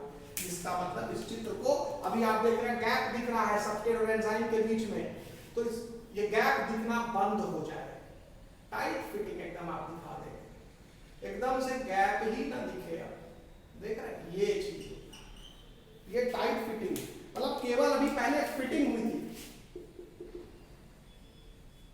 अब क्या हुआ, टाइट फिटिंग हुई, fitting and then tight fitting. और टाइट फिटिंग कैसे होती है, एंजाइम के शेप में कुछ चेंज के वजह से। तो टाइट फिटिंग हो गई, यानी ए स्टेप हो गया और उसके बाद बी स्टेप हो गया। इसके बाद फिर क्या होता है, अब ध्यान से देखेंगे, सी स्टेप पे एक्टिव साइट जो होता है, मतलब सबस्ट्रेट को ब्रेक करके किस में चेंज करता है, प्रोडक्ट में चेंज करता है। फिर हो गया inactive site of enzyme, inactive site of enzyme substrate is broken into product, ये प्रोडक्ट में तोड़ दिया जाता है, या अगर दो सबस्ट्रेट हैं तो उनको जोड़ करके प्रोडक्ट बनाया जाता है। तो यहां मान लिया कि कोई सबस्ट्रेट टूट रहा है, तो टूटने वाला एग्जांपल ले लिया गया, तो वहां लिख दिया गया कि inactive site of enzyme substrate is broken into product. ठीक है, ठीक है। और and enzyme product complexes formed, EP complex बन जाता है, ईपी कॉम्प्लेक्स इज फॉर्म्ड, जो ईपी कॉम्प्लेक्स ये बना। तो अब इसके बाद, अब यहां दिखा दो कि एक ईपी कॉम्प्लेक्स बन जाता है, ये हो गया प्रोडक्ट, तो इसको बोल दोगे ईपी, ये हो गया ईएस कॉम्प्लेक्स। जब टाइट फिटिंग हो जाएगी तब बोलेंगे ईएस कॉम्प्लेक्स, जब तक टाइट फिटिंग नहीं है तब तक वो वापस इसमें से लूज है तो निकल के सबस्ट्रेट बाहर भी आ सकता है, सबस्ट्रेट तो घुसा तो बाहर भी आ सकता है क्योंकि फिटिंग लूज है। लेकिन एक बार जब टाइट फिटिंग हो जाएगी तब नहीं बाहर आ पाएगा। तो ईएस कॉम्प्लेक्स का इनिशियल स्टेज में वो बाहर आ सकता है, लेकिन ईएस कॉम्प्लेक्स जब टाइट फिटिंग दिखा देगा तो बाहर नहीं आ पाएगा। तो ये जो रिवर्सिबल साइन जो दिखाया गया है वो लूज फिटिंग के केस का दिखाया गया है। तो ये हो जाएगा ईपी कॉम्प्लेक्स। तो आपने ईपी कॉम्प्लेक्स बना दिया, और यहां पर वही है कि जो सबस्ट्रेट होता है वो जब प्रोडक्ट में चेंज होता है तो इसमें chemical bonds are broken, chemical bonds are broken. अगर दो ऐसे सबस्ट्रेट जोड़े जाएं जिनसे कि बड़ा मॉलिक्यूल बने तो वहां केमिकल बॉन्ड्स आर फॉर्म्ड। तो एक्टिव साइट में केमिकल बॉन्ड्स आर ब्रोकन भी हो सकता है, एक्टिव साइट में केमिकल बॉन्ड्स आर फॉर्म्ड भी हो सकता है। यहां पर क्योंकि ब्रोकन वाला एग्जांपल लिया गया है तो आप कहेंगे कि एक्टिव साइट में एंजाइम के सबस्ट्रेट के जो बॉन्ड्स हैं, केमिकल बॉन्ड्स हैं, वो तोड़े जाते हैं। भैया ए और बी सबस्ट्रेट है, एक सबस्ट्रेट में ए और बी दो एटम आपस में जुड़े हैं, तो ए और बी के बीच का बॉन्ड तोड़ा जाएगा तभी ना ए और बी अलग अलग होगा प्रोडक्ट के रूप में। तो ए बी से ए और बी बनना है तो ए और बी के बीच का बॉन्ड टूटेगा नहीं, तो वही चीज समझाने की कोशिश की जा रही है। और उसके बाद जब ईपी कॉम्प्लेक्स बन जाता है उसके बाद एंजाइम अलग और प्रोडक्ट अलग, ये चौथा स्टेप होता है। तो आप इसको लिख लीजिए कि एंजाइम रिलीज द प्रोडक्ट, ठीक है। और जो एंजाइम जो अनचेंज एंजाइम होगा वो नए रिएक्शन में हिस्सा ले लेगा। तो डी लिखेंगे, आप यहां मेंशन कर लेंगे डी को कि the enzyme releases the product, the enzyme releases the product. Enzyme जो है वो प्रोडक्ट को रिलीज कर देता है। तो enzyme release the product and खुद एंजाइम जो है वो न्यू केमिकल रिएक्शन में हिस्सा लेने के लिए बार बार वो यूज होता रहता है। तो enzyme is use repeatedly, ready to take part in another similar chemical reaction,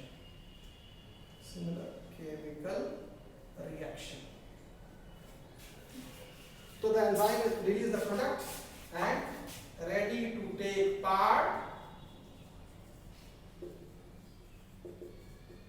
other reaction, भाई सेम टाइप ऑफ रिएक्शन, ठीक है। तो ये हो गया आपका कि नेचर ऑफ एंजाइम एक्शन, और ये कैटालिटिक साइकिल चलती रहती है। मतलब ये जो आप साइकिल देख रहे हैं ये चलती रहती है। इसमें ये चीज बहुत इंपॉर्टेंट है कि एक बार सबस्ट्रेट जब एंजाइम से जुड़ जाता है तो जुड़ने के बाद वो एंजाइम के शेप में थोड़ा सा ऑल्टरेशन करता है जिससे कि फिटिंग टाइट हो जाए। अब देखिए नेचर ऑफ एंजाइम एक्शन या मोड ऑफ एंजाइम एक्शन के लिए दो हाइपोथेसिस या दो थ्योरीज दी गई हैं। एक लॉक एंड की हाइपोथेसिस दिया गया है और दूसरा इंड्यूस्ड फिट मॉडल दिया गया है। आज के समय में इंड्यूस्ड फिट मॉडल ही रेलेवेंट है, वही चलता है, वही ज़्यादा एक्सेप्टेबल है। जो लॉक एंड की हाइपोथेसिस मॉडल है, लॉक एंड की हाइपोथेसिस, और दूसरा है इंड्यूस्ड फिट मॉडल। ये एनसीईआरटी बुक में ये दोनों के बारे में जिक्र नहीं है, लेकिन सवाल बहुत आता है। तो induced fit model and lock and की हाइपोथेसिस ये क्या बताता है? मोड ऑफ एंजाइम एक्शन को बताता है। मोड ऑफ एंजाइम एक्शन मतलब दो तरह की थ्योरीज हैं जो एंजाइम के एक्शन को बताती है कि एंजाइम कैसे काम करता है। जो लॉक एंड की हाइपोथेसिस है, उस हाइपोथेसिस पे एमिल फिशर ने दिया था। एमिल फिशर नाम के साइंटिस्ट ने दिया था। और जो इंड्यूस्ड फिट मॉडल है उसको कोजलैंड ने दिया था। तो ये कोजलैंड का दिया हुआ मॉडल है, इसके लिए नोबेल प्राइज दिया गया था कोजलैंड को। तो जो लॉक एंड की हाइपोथेसिस है वो ये बताता है कि एंजाइम का जो एक्टिव साइट होता है वो फिक्स्ड होता है और रिजिड होता है, उसमें आप चेंज नहीं कर सकते। और उसके एक्टिव साइट का जो शेप होता है उसी के कॉम्प्लीमेंट्री शेप वाला ही सबस्ट्रेट उसमें घुस सकता है, कोई दूसरे शेप वाला सबस्ट्रेट नहीं घुस सकता है। यानी कि जो लॉक एंड की हाइपोथेसिस होता है, इट एक्सप्लेन्स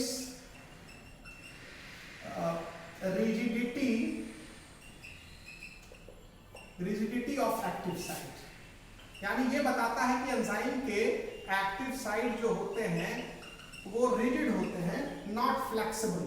फ्लेक्सिबल नहीं होते हैं, ठीक है। और उसके एक्टिव साइट का शेप जो होता है फिक्स होता है। Shape of active site is fixed, ये कहने का मतलब है, ठीक है। यानी कि अगर एंजाइम का जो एक्टिव साइट है उसका शेप ऐसा है तो इसमें सिर्फ इसी शेप वाला सबस्ट्रेट जा करके इसमें कंबाइन कर पाएगा, ठीक है ना।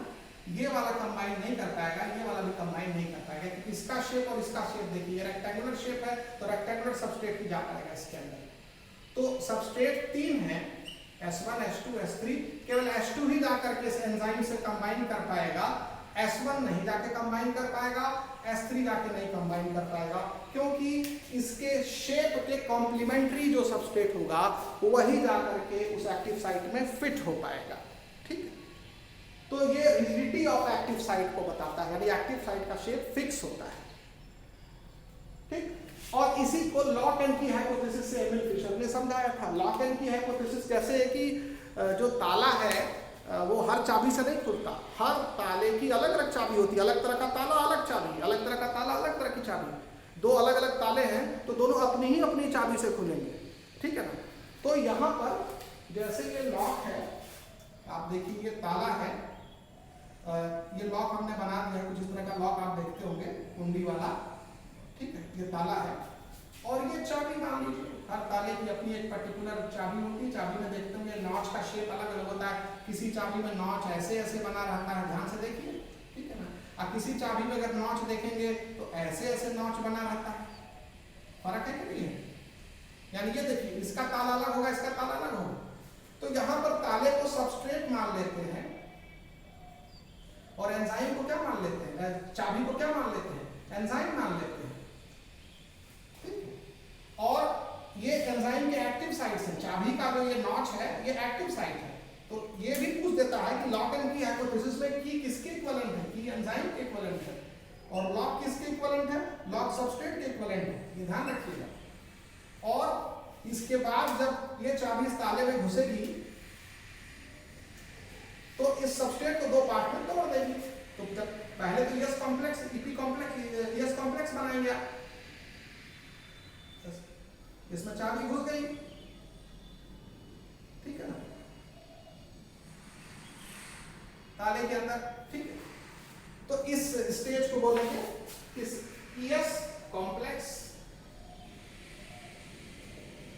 और यस कॉम्प्लेक्स के बाद फिर थोड़ी उधर के लिए पी कॉम्प्लेक्स जो हम लोग थ्योरेटिकल हाइप बनाते हैं, और ये फाइनल प्रोडक्ट बन गया। एक ये ताला ताले का 2 टुकड़ा हो जाता है ना खुलने के बाद, कुछ ताले ऐसे होते हैं कि ये वाला पोर्शन इससे जुड़ा रहता है, कुछ के देखो पूरा अलग हो जाता है। तो मैं यहाँ अलग वाला ताला लिया है, अलग कर दिया, और बाद में फिर चाबी आप निकाल दीजिए। तो ये बन गया प्रोडक्ट, और ये आपका एंजाइम वापस आ गया, जो एंजाइम आपने पहले यूज किया था फिर से कैटालिटिक साइकिल में इन्वॉल्व होने के लिए। तो ये हो गया लॉक-इन की हाइपोथेसिस कि हर ताले में हर चाबी नहीं जा सकती, या हर ताला हर चाबी से नहीं खुल सकता। उसी तरह से हर सबस्ट्रेट हर एंजाइम में नहीं घुस सकता। पर्टिकुलर सबस्ट्रेट के लिए पर्टिकुलर एंजाइम होता है, क्योंकि उसका एक्टिव साइट का जो शेप होता है वो फिक्स होता है। तो active site is fixed and rigid, उसको चेंज नहीं कर सकते। लेकिन जो इंड्यूस्ड फिट मॉडल है वो ठीक इसका उल्टा है। इंड्यूस्ड फिट मॉडल जो है वो क्या बताता है, इट एक्सप्लेन्स ये क्या कहता है कि ये फ्लेक्सिबल होते हैं। It explains the flexibility of active site. इसके हिसाब से एक्टिव साइट फ्लेक्सिबल होते हैं। It explains the flexibility of active site, explains the flexibility of active site. ये कहता है कि एक्टिव साइट फ्लेक्सिबल होते हैं, यानी इसमें कोई भी सबस्ट्रेट उसको अपने मुताबिक बना सकता है। ठीक है ना। तो अब जैसे यानी कि that is active sites are not rigid, active site rigid नहीं होते। तो इसका मतलब ये हुआ कि जो ये एक्टिव साइट आप बनाएंगे उनका कोई शेप नहीं देंगे, ये एकदम ये इस तरह का शेप है। अब इसमें ये मान लीजिए सबस्ट्रेट जाना है, तो ये इसको दबा करके ऐसे घुस जाएगा, यानी फ्लेक्सिबल है तो कुछ भी घुस सकता है। अगर इसमें मान लो ये वाला सबस्ट्रेट जाने की कोशिश कर रहा है, तो ये इसको अपने मुताबिक ऐसे चेंज करा देगा। ठीक है। तो यहां पर आप लिखेंगे एक्टिव साइट जो होगा, active site is flexible like रबड़, फ्लेक्सिबल लाइक रबड़। ठीक है। और यहां पर जो एक्टिव साइट होता है वो रिजिड होता है। यहां पर एक्टिव साइट आप देख रहे हैं वो रिजिड है, तो रिजिड एक्टिव साइट है। तो यानी shape of active site is fixed, जबकि यहां पर जो एक्टिव साइट का शेप है वो फ्लेक्सिबल है। तो इसमें ये वाला भी जा करके ES कॉम्प्लेक्स बना सकता है, ये वाला सबस्ट्रेट भी जा करके ES कॉम्प्लेक्स बना सकता है, यानी S1 भी S2 भी। ठीक है। बहुत सारे सबस्ट्रेट एक ही एंजाइम में जाकर के अपना कॉम्प्लेक्स बना सकते हैं, ES कॉम्प्लेक्स बना सकते हैं।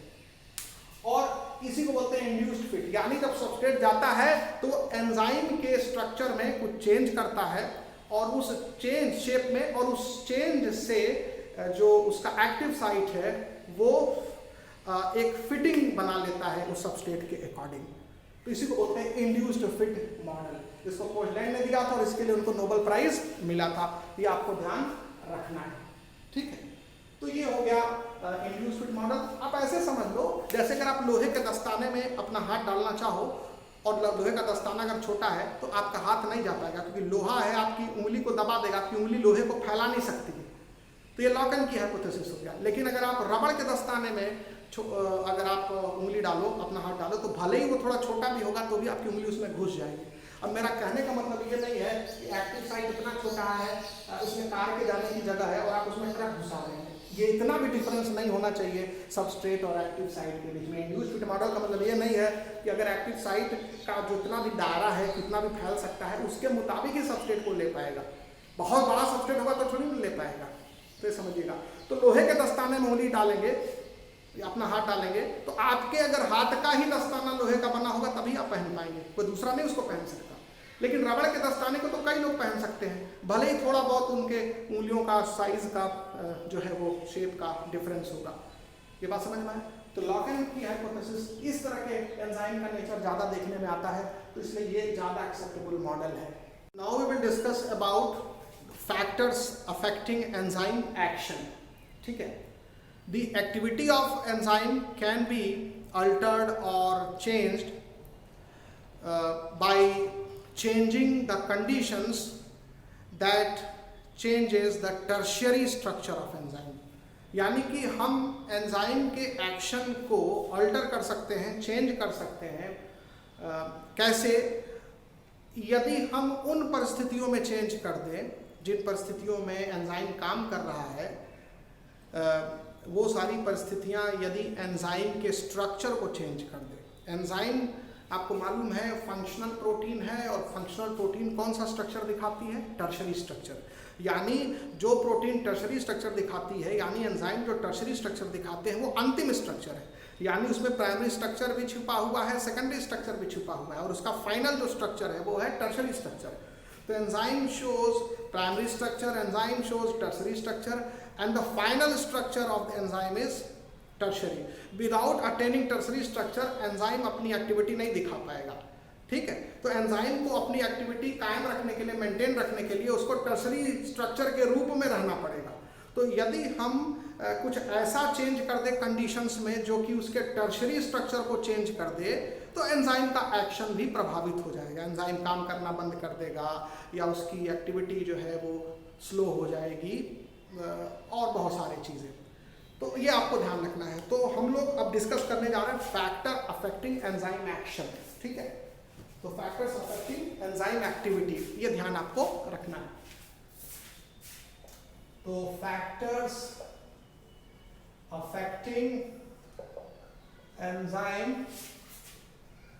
एक्टिविटी, तो एंजाइम एक्टिविटी को तो फैक्टर अफेक्ट करते हैं। अब इसमें ये जो लाइन एनसीईआरटी बुक लिखती है उसको जरूर से सुनिए। एंजाइम का जो एक्शन है वो डिपेंड करता है उसका टर्शरी स्ट्रक्चर पर। तो अगर हम उन कंडीशंस में परिवर्तन कर दें जो कि टर्शरी स्ट्रक्चर को चेंज करते हो एंजाइम के, तो एंजाइम का जो एक्शन है वो भी अल्टर कर जाएगा। ठीक है, तो आप यहाँ मेंशन करेंगे कि change in conditions that alter tertiary structure of enzyme, and a change in conditions that alter tertiary structure of enzyme, तो वो एंजाइम एक्टिविटी को अफेक्ट कर देंगे। अब कौन कौन से कंडीशंस होते हैं जिनमें चेंज करने पर एंजाइम का टर्शियरी स्ट्रक्चर जो है वो चेंज हो जाएगा? तो उसमें होता है टेम्परेचर, दूसरा होता है पीएच, तीसरा आप लिख लेंगे सबस्ट्रेट कॉन्सेंट्रेशन हो जाएगा, change substrate concentration, change in substrate concentration.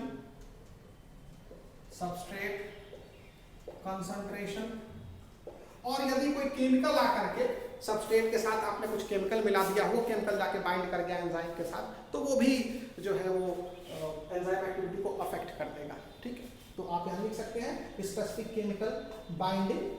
ठीक है, binding of specific chemical, binding of specific chemical,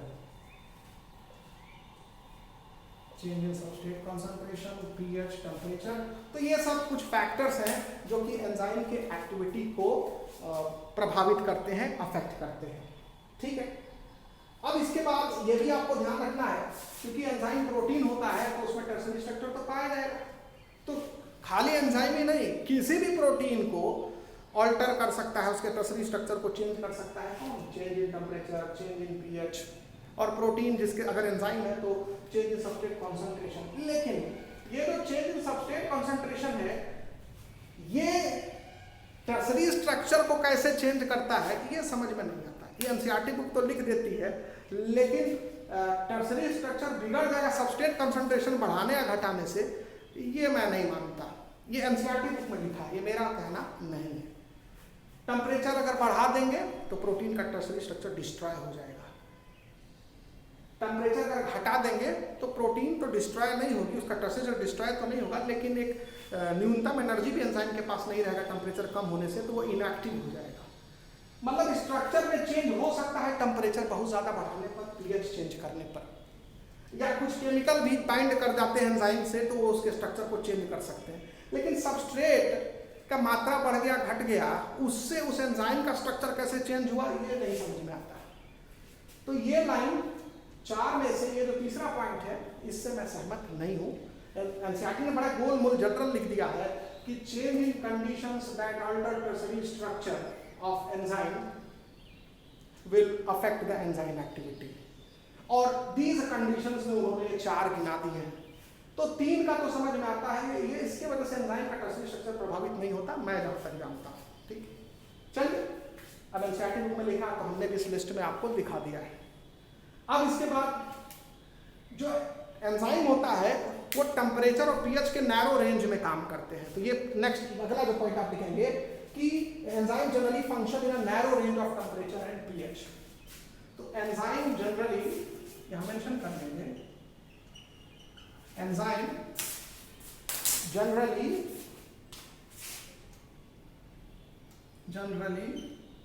function in narrow range of temperature and pH।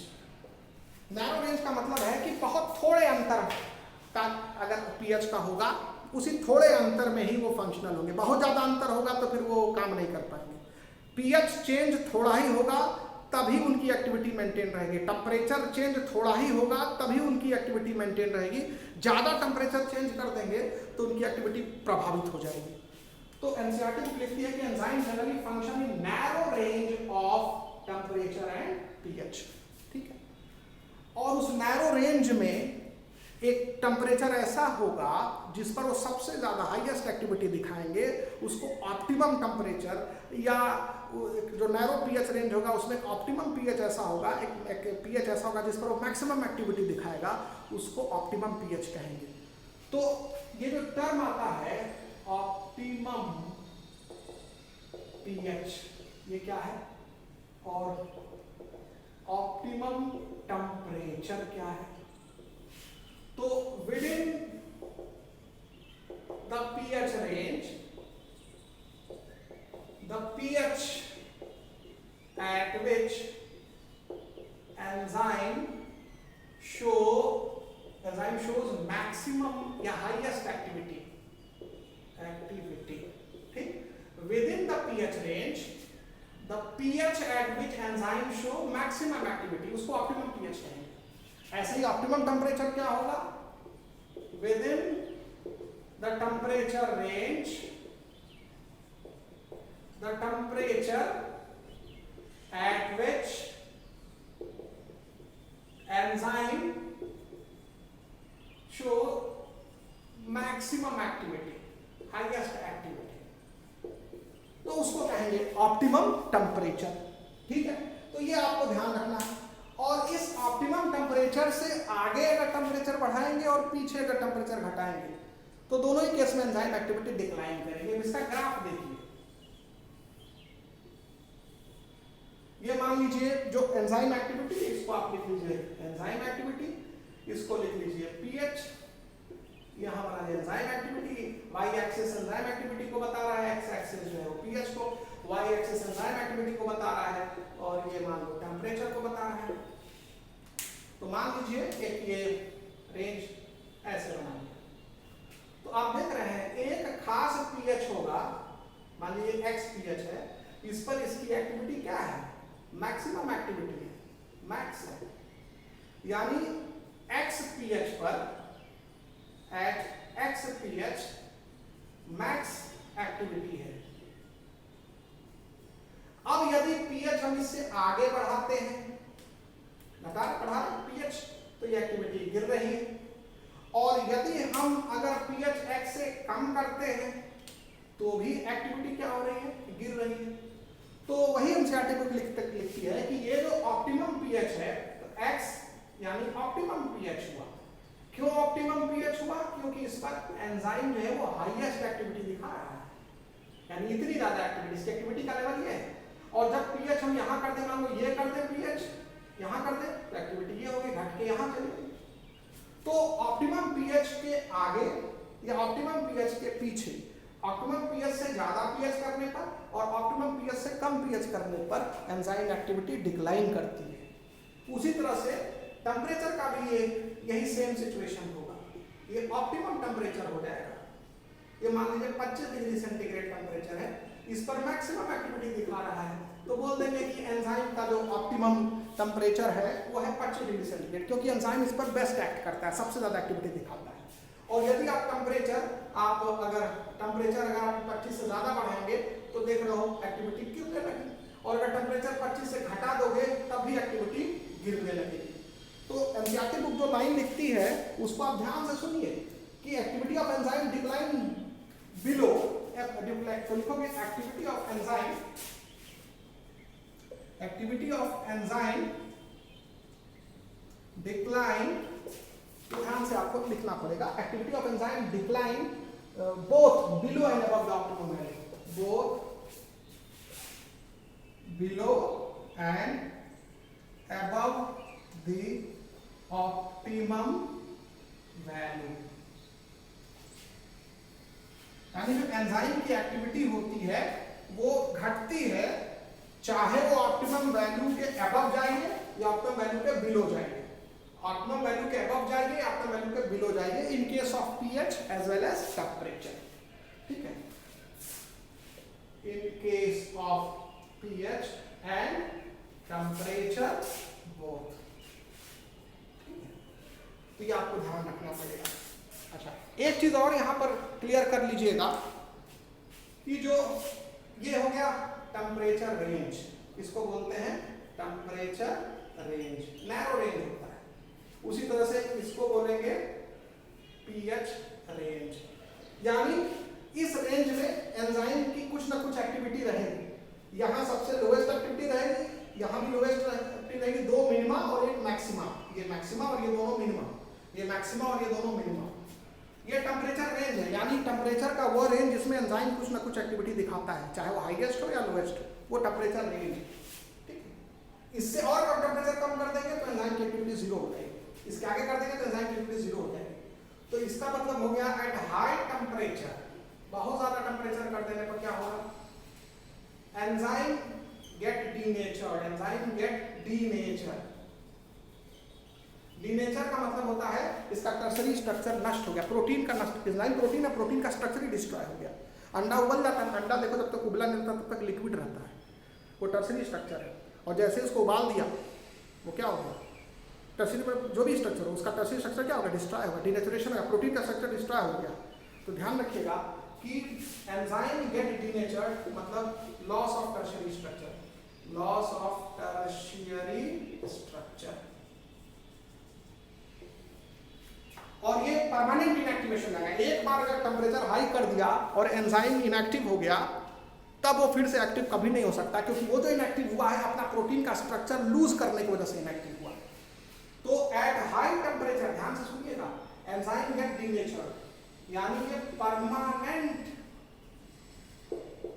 Inactivation हो चुका है एंजाइम का, अब ये काम नहीं करेगा। एक बार हाई टेम्परेचर कर दिए और एंजाइम का काम बंद हो गया, अब फिर चाहे कि चलो टेम्परेचर कम कर दिए, गलती हो गई, अब वो प्रोटीन नष्ट हो चुकी है एंजाइम की। तो हाई टेम्परेचर देने पर एंजाइम परमानेंटली इनएक्टिव हो जाते हैं, क्योंकि उनका स्ट्रक्चर ही बिगड़ गया, टर्सरी स्ट्रक्चर ही खराब हो गया, उनका एक्टिव साइट ही नष्ट हो गया उसके। अब वो टर्सरी स्ट्रक्चर आप नहीं पा सकते फिर, एक बार टर्सरी स्ट्रक्चर लूज कर दिया तो ये हो गया at high temperature permanent inactivation. और परमानेंट इनएक्टिवेशन क्यों हुआ, क्योंकि एंजाइम का लॉस ऑफ टर्सरी स्ट्रक्चर हो गया, यानी एंजाइम डीनेचर्ड हो गया। ये किसी भी प्रोटीन के लिए सही है, एंजाइम हो चाहे कोई भी प्रोटीन जो टर्सरी स्ट्रक्चर दिखाता है।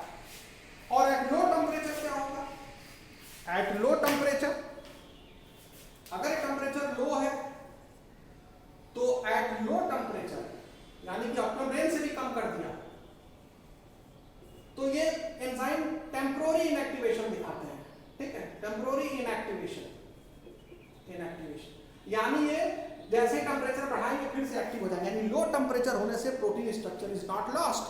तो फिर क्यों इनएक्टिव हो जाते हैं, इनके पास एक्टिवेशन एनर्जी खत्म हो जाता है। एंजाइम को खुद भी एक्टिवेट होने के लिए एक मिनिमम हीट चाहिए, एनर्जी चाहिए। तो अगर आप एंजाइम को फ्रिज में रख दीजिए या किसी भोज्य पदार्थ को फ्रिज में रख दीजिए तो उसको क्यों नहीं खराब होता है, क्योंकि उसमें जो एंजाइम्स होते हैं जिससे वजह से केमिकल रिएक्शन चलता है वो इनएक्टिव हो जाते हैं, क्योंकि एंजाइम को खुद काम करने के लिए भी कुछ एक्टिवेशन एनर्जी चाहिए। तो टेम्पोररी इनएक्टिवेशन, ठीक है, ड्यू टू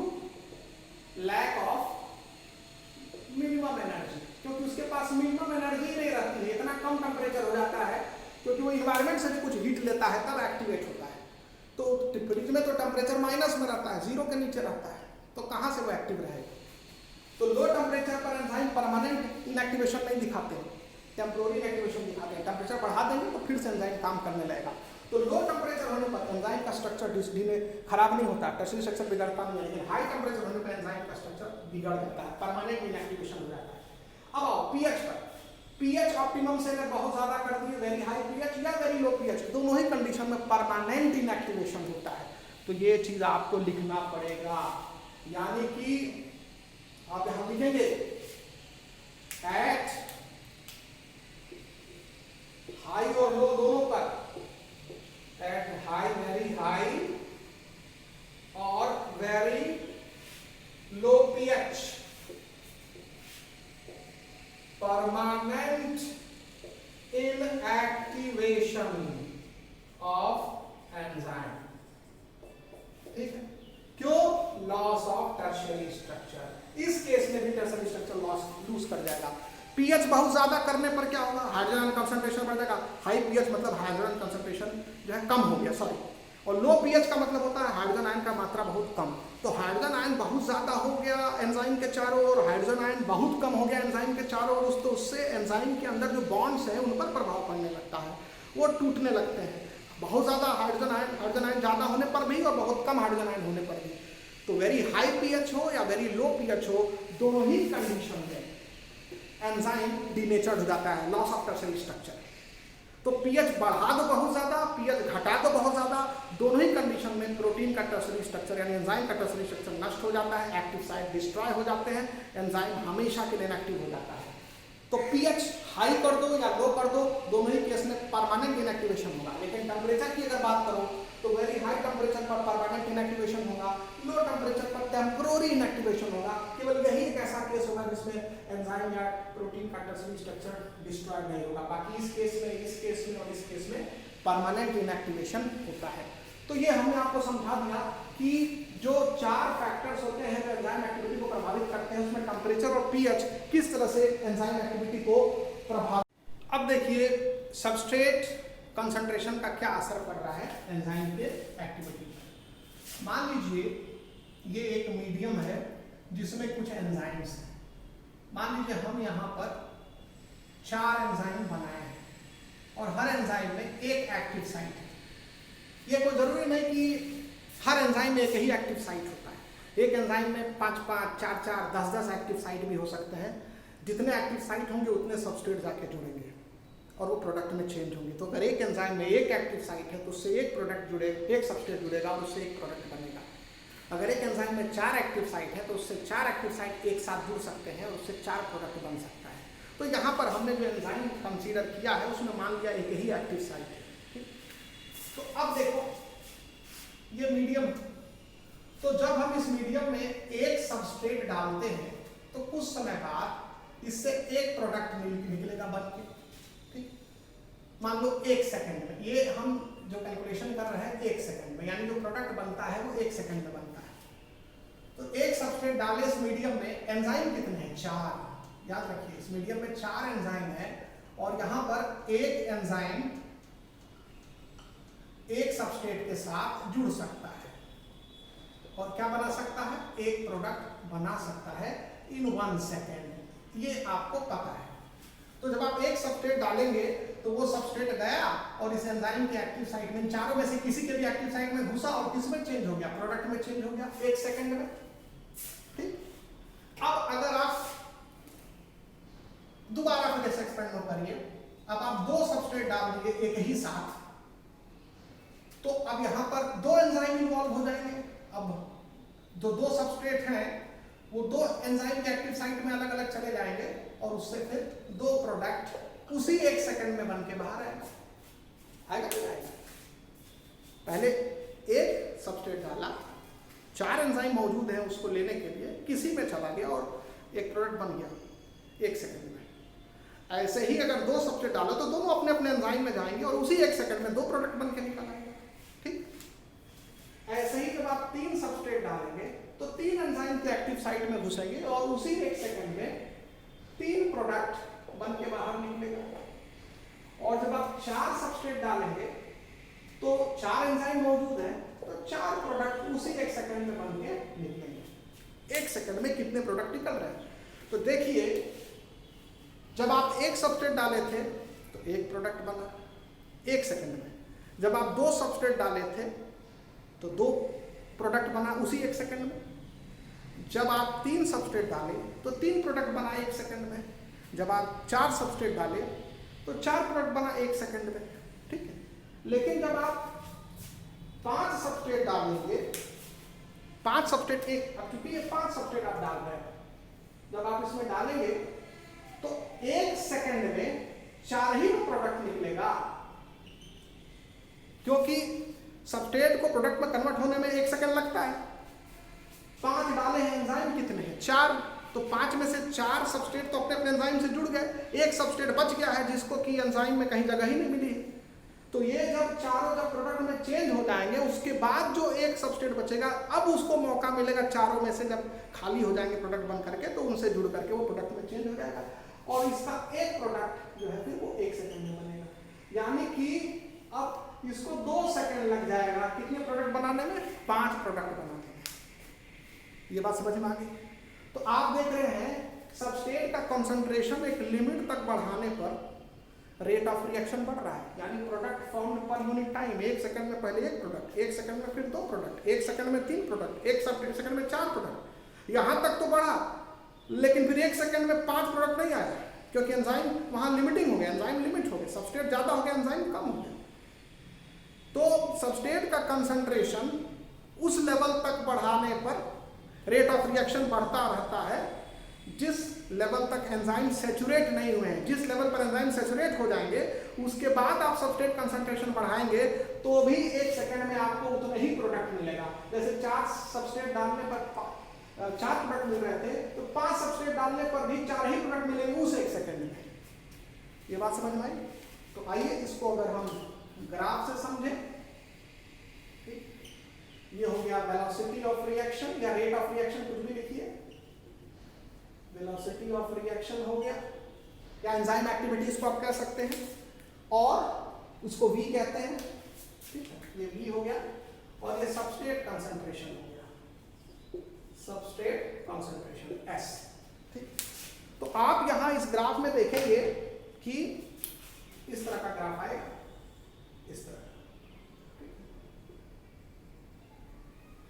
यानी कि शुरू में आप देखिए इस पॉइंट तक आप जब सबस्ट्रेट का कंसंट्रेशन बढ़ाते जा रहे हैं तो वेलोसिटी भी बढ़ता जा रहा है।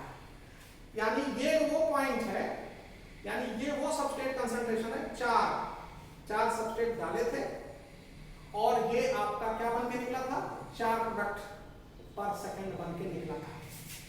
लेकिन जब आप सबस्ट्रेट और बढ़ा दिए, मतलब 5 सबस्ट्रेट कर दिए, तो भी आपका प्रोडक्ट पर सेकंड कितना है? 4 ही 1 सेकंड में। ये बात समझ में आया?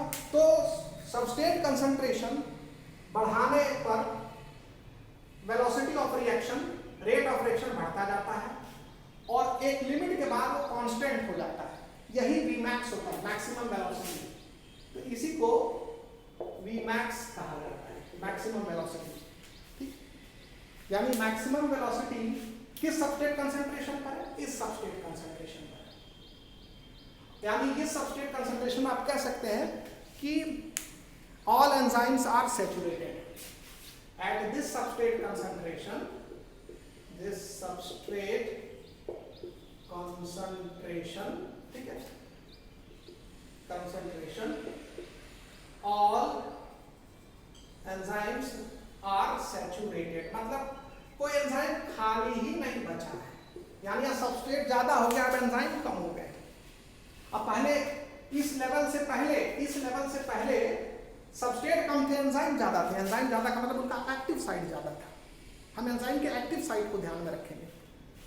तो यानी इस लाइन, इस पॉइंट के पहले ये जो बढ़ रहा है, ये जो बढ़ रहा है, इंक्रीज कर रहा है, इसमें कि सबस्ट्रेट बढ़ाते जा रहे हैं, एंजाइम फ्री मिल रहा है, काम कर रहा है। यहाँ आकर के सारे एंजाइम समाप्त हो गए।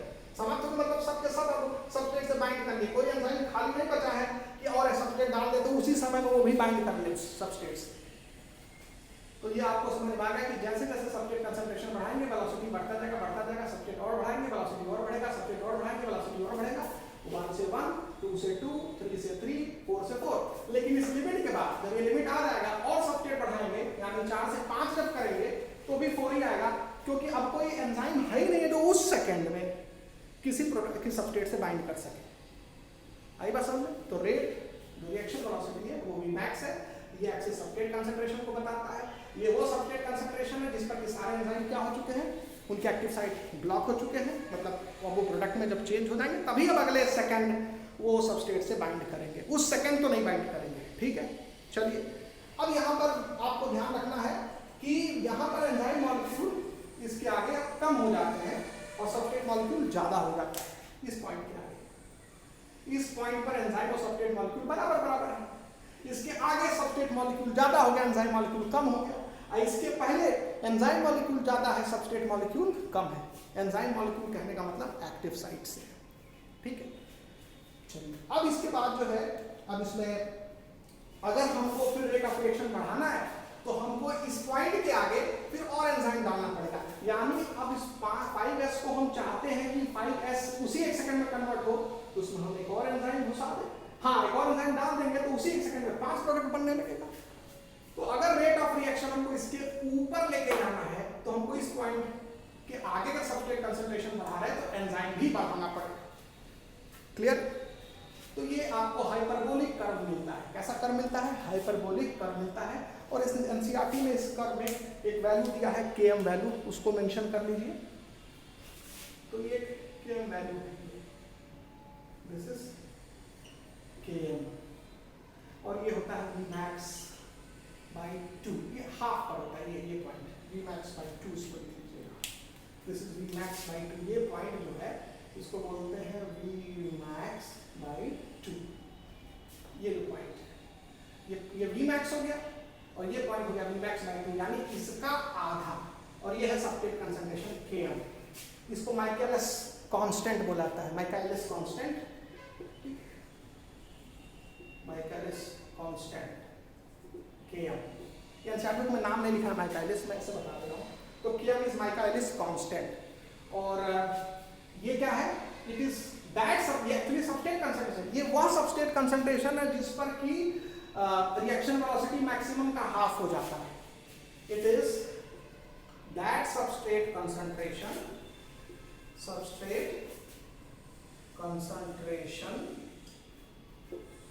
at which the reaction attains half of the maximum velocity. It is that substrate concentration, ये वह substrate concentration है जिस पर कि मैक्सिमम वेलोसिटी का आधा वेलोसिटी हो जाता है रिएक्शन का। यानी आप देख रहे हो, थोड़ा ही सबस्ट्रेट कंसंट्रेशन बढ़ाने पर रिएक्शन का वेलोसिटी एकदम आधा पहुंच गया, और उसके बाद जब ज्यादा सबस्ट्रेट कंसंट्रेशन बढ़ाएंगे तब आधा वेलोसिटी बढ़ेगा। देखो, आधा वेलोसिटी बढ़ाने के लिए थोड़ा ही सबस्ट्रेट चाहिए, और अगला आधा वेलोसिटी बढ़ाने के लिए, और अगला आधा वेलोसिटी बढ़ाने के लिए आपको ज्यादा सबस्ट्रेट चाहिए। यहां से यहां तक देखो वेलोसिटी बढ़ गई, आधा ये आधा ये, शुरू का हाफ बढ़ाने में थोड़ा ही सबस्ट्रेट कंसंट्रेशन, यानी शुरू में रिएक्शन बहुत तेजी से बढ़ता है। देखो, थोड़ा ही सबस्ट्रेट कंसंट्रेशन बढ़ाए हैं, अब बहुत ज्यादा रिएक्शन वेलोसिटी आ गया, रेट ऑफ रिएक्शन बहुत ज्यादा हो गया। इसके बाद सबस्ट्रेट कंसंट्रेशन ज्यादा बढ़ाना पड़ा है, तब जा करके ये हमको बाकी का आधा वेलोसिटी मिला है। तो हाइपरबोलिक कर्व का जो शुरुआती हिस्सा है वो बताता है कि बहुत तेजी से रिएक्शन वेलोसिटी बढ़ा है, बहुत थोड़े से ही सबस्ट्रेट कंसंट्रेशन ऐड होने पर, थोड़ा ही सबस्ट्रेट डालने पर। क्यों? क्योंकि जब आप एक सबस्ट्रेट डालते हैं तो उसके लिए चारों एंजाइम खाली हैं, वो कहीं भी जाके बैठ जाएगा। लेकिन जब आप 2, 3 या 4 बढ़ाते जाएंगे तो एंजाइम भरते जा रहे हैं ना, तो जितना लेट वाला सबस्ट्रेट होगा, मतलब मान लो कि 4 डाले तो यहाँ पर पहला जुड़ गया, दूसरा जुड़ गया, तीसरा जुड़ गया, चौथे को ढूंढने में थोड़ा समय लग सकता है। समझ में आया ना? जैसे पिक्चर हॉल में आप सिनेमा देखने जाते हैं तो सीट जब पूरा पिक्चर हॉल खाली रहता है तो आपको कोई भी सीट पर अगर बैठना हो तो आपको सीट खोजने में दिक्कत नहीं है, जो भी सीट दिखे सामने बैठ गए। लेकिन एक पिक्चर हॉल भरा हुआ है और 2 ही 4 सीट खाली है तो आपको सीट ढूंढना पड़ेगा। तो उसमें आपको खाली सीट पर अगर है पिक्चर हॉल तो उसमें सीट ढूंढना आसान है कि भरा हुआ पिक्चर हॉल है उसमें 2-3 सीट खाली है उस पर सीट ढूंढना आसान है। सीट खाली तो है लेकिन आपको ढूंढने में समय लग रहा है। तो दैट्स वाई जब शुरू में सबस्ट्रेट कम रहते हैं तो आसानी से ढूंढ लेते हैं एंजाइम को, फट से जुड़ गया और फट से प्रोडक्ट में चेंज हो गया तो रिएक्शन वेलोसिटी फास्ट है। लेकिन जैसे जैसे सबस्ट्रेट कंसंट्रेशन बढ़ाते जाएंगे, भीड़ बढ़ती जाएगी, तो भले ही एंजाइम खाली है लेकिन उन तक पहुंचने में भीड़ से होते हुए जहां जा रहे वहाँ ऑलरेडी बैठा हुआ है, कोई जहां जा रहा है वहाँ बैठा हुआ है, कहीं जा करके आगे उसको कोई मिला खाली तो उससे जुड़ा, तो ये ज़्यादा टाइम लगा। तो इसलिए जैसे सबस्ट्रेट कंसंट्रेशन बढ़ेगा वेलोसिटी तो बढ़ेगी बट स्लो रेट से बढ़ेगी। ये बात समझ में आई? तो ये हो गया आपको ग्राफ याद रखना है Vmax/2 और Km, यानी माइकलिस मेंटन कांस्टेंट यानी Km वैल्यू क्या है वो बताता है कि ये सबस्ट्रेट का एंजाइम के प्रति आकर्षण कितना है। जितना कम सबस्ट्रेट पर रिएक्शन बहुत फास्ट हो जाए यानी सबस्ट्रेट बहुत जल्दी पहुंच जा रहा है एंजाइम के पास, यानी एक एंजाइम सबस्ट्रेट को अट्रैक्ट कर रहा है, अट्रैक्शन पावर ज़्यादा है कि नहीं ये भी डिपेंड करता है रेट ऑफ रिएक्शन पर। तो जितना कम Km वैल्यू होगा यानी ये वैल्यू जितना कम होगी मतलब कि बहुत कम पर ही हाफ हो जा रहा है यानी बहुत चुंबक की तरह से खींच रहा है एंजाइम सबस्ट्रेट को, तो lower the Km value means more affinity of enzyme for the substrate, यानी सबस्ट्रेट एंजाइम के साथ तड़ाक से जाके चिपक जा रहा है। ठीक, पता चला कि अब एंजाइम खाली है, सबस्ट्रेट गया आराम से घूम फिर के जाके एंजाइम में बैठ रहा है, ज़्यादा समय ले लिया बैठने में, एंजाइम तो खाली ही था क्योंकि एंजाइम के सबस्ट्रेट के प्रति एफिनिटी अच्छी नहीं है तो उसका Km वैल्यू ज़्यादा होगा। तो अगर किसी एंजाइम का सबस्ट्रेट के प्रति Km वैल्यू अगर दिया है तो आप बता देंगे Km वैल्यू देख करके कि कौन अपने सबस्ट्रेट को तेजी से खींच रहा है, कौन बहुत स्लो रेट से खींच रहा है। तो ये वो Km वैल्यू, तो Km वैल्यू क्या बताता है? एंजाइम के सबस्ट्रेट के प्रति एफिनिटी को बताता है। जब सबस्ट्रेट उसके एक्टिव साइट में जाने में ज़्यादा समय लगा लिया तो प्रोडक्ट बनने में जो समय लगेगा तो अलग है, जाने में ही ज़्यादा समय लगा लिया। तो 2 पार्ट होता है एंजाइम एक्टिविटी का, पहला पार्ट होता है सबस्ट्रेट एंजाइम के एक्टिव साइट में पहुंचे और दूसरा पार्ट होता है एंजाइम उसको प्रोडक्ट में चेंज करे। तो पहले ही पार्ट में लेट लग गया तो जिसका Km कम होता है मतलब वो बहुत जल्दी पहुंच जाता है बिना समय बर्बाद किए एंजाइम के एक्टिव साइट में। क्लियर हो गया? तो यही वो Km वैल्यू है जिसका जिक्र NCERT बुक ने किया है।